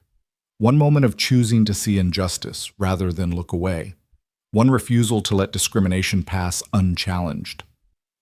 The wedding took place 6 months later in Claire's backyard, now technically their backyard, as Jack and Mia had moved into the house after careful negotiations about maintaining some independence while building genuine partnership. The ceremony was small and perfect, officiated by Judge Harold Chen, who'd mediated their settlement conference and become an unexpected friend. Marcus served as Jack's best man, delivering a speech about courage and justice, and the strange ways the universe connects people who need each other. Patricia Huang stood beside Claire, her legal precision softened by genuine affection as she toasted the couple who'd transformed a discrimination case into a blueprint for change. Mia was Flower Girl, wearing a purple dress she'd chosen herself and clutching a basket of rose petals she'd scattered with artistic abandon. She'd written her own speech, delivered with 8-year-old solemnity about how families are built from love rather than blood, how Ms. Sarah would have loved Claire, how she was the luckiest girl in the world to have 2 amazing mothers, one in heaven and one in a wheelchair. Vincent Russo had been invited but declined to attend, sending instead a generous donation to Donovan Industries' accessibility initiative and a note expressing gratitude for the chance to become better than he'd been. His presence would have been complicated, his absence was respectful, and Jack appreciated the thoughtfulness of that choice. As Jack and Claire exchanged vows under Portland's spring sky, surrounded by people who'd witnessed their journey from crisis to connection, Jack thought about the viral video that had started everything. Millions of people had watched him confront Vincent Russo, had judged and commented and argued about what happened. But very few understood what came after: the lawsuits and settlements, the personal transformation and policy changes, the love that had grown from shared battle into genuine partnership. "I promise to stand beside you," Jack said, looking into Claire's eyes. "The way I stood up for you that night at Russo's. Not because you need defending, but because partnership means showing up when it matters. I promise to see you, not your wheelchair, not your money, not the CEO or the activist or any other label. Just Claire, brilliant and brave, and the person I want to build a life with." "I promise to be your partner in courage," Claire responded, her voice steady despite tears. "To remind you that ordinary people create extraordinary change when they refuse to look away from injustice. I promise to love Mia as my own, to honor Sarah's memory by being the best stepmother I can be, and to build with you a family that proves love transcends every difference society says should divide us." They kissed as husband and wife, surrounded by applause and tears and the particular joy of witnessing people choose love despite fear. Mia rushed forward to join the embrace, and they stood together, a family forged from loss and crisis, and the strange courage it took to open your heart when closing it felt safer. The reception continued into evening, Portland's summer warmth wrapping around them like a blessing. Jack danced with Claire, with Mia, with Patricia and Marcus and Maria from Marchetti's, who'd come despite not technically being invited because she considered herself responsible for their relationship. He laughed until his sides hurt, drank champagne that cost more than his monthly car payment, and felt gratitude so intense it threatened to overwhelm him. At one point, Marcus pulled him aside, both of them watching Claire and Mia laughing together across the yard. "You did it, man," Marcus said quietly. "Stood up for what's right and ended up with everything: justice, love, family, purpose. That's the fairy tale we tell ourselves is possible but rarely actually see." "I got lucky," Jack said. "Lucky that Claire walked into Russo's that night. Lucky that Patricia took our case. Lucky that Vincent actually changed instead of just performing compliance. Lucky that the city council listened. Luck is what happens when courage meets opportunity. You created the opportunity by standing up. Everything else followed from that choice." Marcus clinked his beer against Jack's champagne. "To courage, and to the family you've built from it." As the reception wound down and guests began departing, Jack found himself alone on the patio with Mia, watching stars emerge in Portland's darkening sky. His daughter was exhausted but happy, her flower girl dress grass-stained from playing with other children, her face glowing with contentment. "Are you happy, Daddy?" she asked quietly. "I'm very happy, sweetheart." "Are you?" "Yeah, I miss Ms. Sarah sometimes, but I think she'd be happy too, that we found Claire, that we're a family again, that we're brave together." Mia leaned against him, comfortable and trusting. "You know what Ms. Sarah told me before she died? She said that love doesn't run out, that her loving us didn't mean we couldn't love other people too, that hearts just get bigger to hold more people." Jack felt tears on his cheeks again. Seemed like he cried at everything these days, his emotions closer to the surface than they'd been before Claire, before fighting for justice, before learning that vulnerability could be strength rather than weakness. She was right about that. About a lot of things. She'd be proud of you, Mia, of the person you're becoming, of how you've handled everything life threw at us, of how brave you are. "I learned from the best," Mia said simply. "You and Ms. Sarah and now Claire. I'm lucky to have so many people teaching me about courage." The following morning, Jack woke in his new life, married to Claire, living in a house that felt like home rather than just shelter. Mia sleeping peacefully down the hall in a bedroom 3 times the size of her old one. The promised dog, a rescue named Justice because Mia had a flair for dramatic symbolism, snored at the foot of their bed, already integrated into their family despite having been adopted only 2 weeks ago. Claire stirred beside him, smiled sleepily. "Good morning, husband." "Good morning, wife." The words felt foreign and perfect simultaneously. "I can't believe we're actually married, that this is real." "Believe it. You're stuck with me now, and with Mia, and with Justice, who definitely needs to go outside before he has an accident on our very expensive rug." They fell into morning routines, coffee and breakfast, walking the dog, getting Mia ready for school, the ordinary rhythms of family life that felt extraordinary because they'd been hard-won. As Jack drove Mia to school, passing through Portland's streets that felt transformed by everything they'd experienced together, His daughter asked a question that had clearly been percolating overnight. "Daddy, what do you think will happen with Russo's? Will Vincent keep being good, or will he go back to being mean once the oversight ends?" Jack thought about Vincent's evolution, about the man who'd discriminated with casual cruelty, and the man who'd spent his own reopening dinner listening to victims and making amends. "I don't know, sweetheart. People are complicated. Sometimes they change genuinely. Sometimes they just get better at hiding who they really are. But here's what I do know. We created systems that make it harder for Vincent to discriminate even if he wants to. The oversight committee, the city's new enforcement policies, the fact that people are paying attention now, that matters more than whether Vincent personally becomes a saint. So we didn't just stop one bad guy. We made it harder for all bad guys." "Exactly. We changed the rules so that disability discrimination has real consequences. That's better than just punishing one person. It's preventing future harm." Mia processed this seriously. That's what Ms. Sarah meant about changing the world. Not just fixing one thing, but making everything a little bit better. Jack pulled up to the school, kissed his daughter goodbye, watched her run toward the building with her backpack bouncing. She'd grown so much in the past year, taller physically, but more importantly stronger emotionally, braver socially, more confident in her ability to stand up for what was right. That growth was worth every stressful moment of the lawsuit, every scary confrontation, every time Jack had doubted whether fighting was worth the cost. His phone buzzed with a text from Claire. "The Portland Tribune wants to do a 1-year anniversary piece on the case. Interview all of us, document Vincent's transformation, show the policy changes we inspired. What do you think?" Jack typed back, "I think we tell our story. Not for fame or recognition, but because maybe it helps someone else find courage to stand up when they see discrimination. Maybe it shows people that ordinary actions can create extraordinary change." Claire's response was immediate. "I love you, Jack Reynolds. Your courage changed my life. Our courage." "We did this together," Jack replied. "You, me, Marcus, Patricia, Mia, everyone who refused to look away. That's the real story. Not one hero, but a community deciding discrimination was unacceptable." The anniversary article ran 2 weeks later, comprehensive and thoughtful, documenting not just the legal battle but the personal transformations it catalyzed. Jack was quoted extensively, talking about teaching Mia about courage and how standing up once had cascaded into systemic change.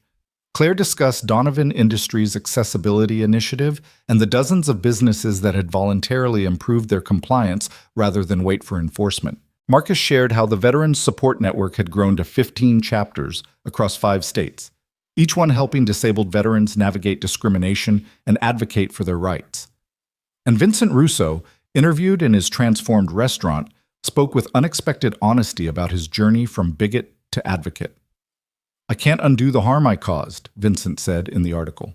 "I can't give back dignity to people I humiliated or erase memories of discrimination. But I can keep doing better every day, keep learning from the disability community, keep making my restaurant genuinely welcoming rather than just legally compliant. That's not redemption. I don't deserve that. But it's growth. And maybe growth is enough." The article concluded with a quote from Judge Chen, who'd mediated the settlement. "This case represents the best possible outcome in civil rights litigation. Not just punishment, but transformation. Not just stopping one bigot, but changing systemic enforcement to prevent future discrimination." Jack Reynolds' moment of courage created ripples that will benefit disabled individuals for generations. That's what justice looks like when it's done right. Life continued its forward motion. Jack thrived in his new training position, discovering he had genuine talent for teaching customer service and community engagement. Claire's accessibility initiative expanded beyond Portland, becoming a national model that cities across America were replicating. Marcus's support network kept growing, his personal pain transmuted into collective empowerment. Mia continued teaching her classmates about disability rights, her accessibility club now an official school program with faculty support. And somewhere in the middle of all that forward momentum, Jack realized he'd stopped thinking about that night at Russo's as the most important moment of his life. It had been important, certainly, catalytic and transformative, and the beginning of everything that came after. But it wasn't the peak of his story. It was the foundation. The peak was this: Ordinary days with his family, Mia's laughter, Claire's hand in his, Justice barking at squirrels, breakfast conversations about school projects and work challenges and weekend plans. The peak was building a life that honored Sarah's memory while embracing new love, that taught Mia about courage through daily choices rather than singular dramatic gestures, that proved justice was possible when people refused to look away from injustice. On the actual one-year anniversary of that October night at Russo's, Jack took his family, including Justice, who'd become an unofficial therapy dog at Mia's school, back to the restaurant. Vincent had invited them personally, wanting to mark the occasion and demonstrate how far the transformation had extended. The restaurant was full, vibrant with conversation and laughter, its accessibility features now so integrated into the design that they were invisible unless you were specifically looking for them. Wide aisles that accommodated wheelchairs and walkers felt spacious rather than medically necessary. Menus in multiple formats seemed inclusive rather than specialized. The entire atmosphere suggested that accessibility wasn't an accommodation but simply good design. Vincent greeted them at the entrance, his smile genuine rather than performative. "Thank you for coming, for trusting me enough to return, for giving me the chance to show what your courage created." They ate dinner together, Jack, Claire, Mia, Marcus, Patricia, and Vincent, a table that would have been impossible a year ago now, feeling almost natural. The conversation ranged from light to serious, from Mia's plans for her accessibility club to Marcus's latest support group success story to Claire's upcoming keynote at a National Disability Rights Conference. "I want to propose a toast," Vincent said as dessert arrived, "to the people who held me accountable when I could have gotten away with discrimination. To Jack, who taught me that courage looks like standing up even when it's scary. To Claire, who showed me that disability doesn't diminish humanity. To Marcus, who proved that silence today doesn't prevent truth tomorrow. And to Mia, who reminds us all that children understand justice more clearly than adults who've learned to rationalize cruelty." They clinked glasses, an unlikely assembly united by shared battle and the strange grace of transformation. "To courage," Jack said quietly, "to standing up when it matters, to building a world that works for everyone, not just the privileged few, to love that grows in unexpected places, and to the ripples we create when we refuse to look away from injustice." That night, after Mia was asleep and Justice was settled in his bed and the house was quiet, Jack stood on the back patio watching Portland's lights spread below him. Claire rolled out to join him, her wheelchair navigating the space with practiced ease, her presence beside him feeling as natural as breathing. "What are you thinking about?" she asked softly. "How strange life is. A year ago I was terrified about Vincent's lawsuit, worried I'd destroyed our lives by standing up in that restaurant. And now? Vincent just toasted us at dinner in the restaurant where he discriminated against you. We're married. Mia's thriving. Marcus has built something meaningful from his pain. Portland's accessibility enforcement has been completely reformed. Everything changed because I couldn't look away when someone was being treated badly. Not just you, all of us. Everyone who chose courage over comfort, who stood up instead of looking away, who believed justice was possible even when it seemed improbable." Claire took his hand. "You started it, Jack, but we finished it together. That's how change happens. One person's courage inspires others, who inspire others, creating momentum that transforms systems rather than just stopping individual incidents." Do you think we're done? With activism, with fighting for accessibility, with using our story to create change? I think we're just beginning. The Portland Initiative is expanding. Other cities are calling. There are conferences to speak at, policies to advocate for, businesses to hold accountable. But Jack, Claire paused, her expression serious. We don't have to keep doing this if you don't want to. Your courage that night at Russo's doesn't obligate you to become a professional activist. You can return to ordinary life, focus on your family and work. Let others carry the fight forward. Jack thought about that option. Returning to anonymity, focusing on the small personal sphere rather than public advocacy. It was tempting in its simplicity, its release from responsibility for issues larger than himself. But then he thought about Mia's accessibility club, about the messages he received from disabled individuals thanking him for speaking up, about the businesses voluntarily improving compliance because they'd seen what happened when discrimination was confronted. He thought about Sarah's deathbed wisdom, about living fully and using privilege, even the small privilege of visibility, to help others. "I don't want to stop," he said firmly. "Not when there's still so much work to do, so many people facing discrimination, so many ways our story can help create change. I'm not a professional activist. I'm still just a delivery driver who stood up once. But I can keep standing up. We can keep fighting together." That's what partnership means, right? Using our combined strengths to make the world better? Claire's smile was radiant. "That's exactly what partnership means. And Jack, you're not just anything. You're a father teaching his daughter about courage, a husband building a life with me, an activist creating change, a decent man who refused to look away. All of that simultaneously, none of it diminishing the others."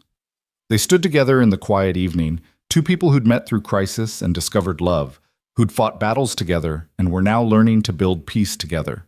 Below them, Portland continued its existence, millions of people living their lives, facing their challenges, making their choices about when to stand up and when to look away. And somewhere in that sprawling city, in restaurants and stores and public spaces that were slowly becoming more accessible because of the fight Jack and Claire had started, disabled individuals were navigating their days with slightly less fear, slightly more confidence that if they were discriminated against, there would be consequences. Slightly stronger belief that the world could change, one confrontation at a time, one policy reform at a time, one business transformation at a time. That was the real victory, Jack realized. Not Vincent's transformation, though that mattered. Not the settlement or the media attention or even the policy changes, though those were significant. The real victory was creating a world where disabled people didn't have to be grateful for basic access, where discrimination had consequences rather than quiet acceptance, where courage could be ordinary rather than extraordinary. Mia had been right months ago when she'd asked if they'd won. They had won. Not completely, not permanently, not in ways that solved every problem or prevented every instance of discrimination, but they'd won enough to matter, enough to create momentum, enough to prove that standing up could create change rather than just personal destruction. Jack Reynolds would never forget that October night at Russo's, the fear and rage, the decision to speak up, the moment his life pivoted from ordinary to extraordinary. But increasingly, that night was becoming just the beginning of his story rather than its climax. The real story was what came after. The love he found, the family he built, the change he helped create, the way one moment of courage cascaded into a lifetime of meaning. And as he stood on his back patio with Claire's hand in his, and Portland's lights spreading before them, and his daughter sleeping safely inside their home, Jack understood that this ordinary, extraordinary life built on foundation of standing up for what was right, this was the happy ending Sarah had wanted for him. Not perfection, not wealth, not even justice in its complete form. Just the courage to keep showing up, to keep fighting for what matters, to keep loving despite fear, to keep teaching Mia that ordinary people create extraordinary change when they refuse to look away from injustice. That was enough. More than enough. It was everything.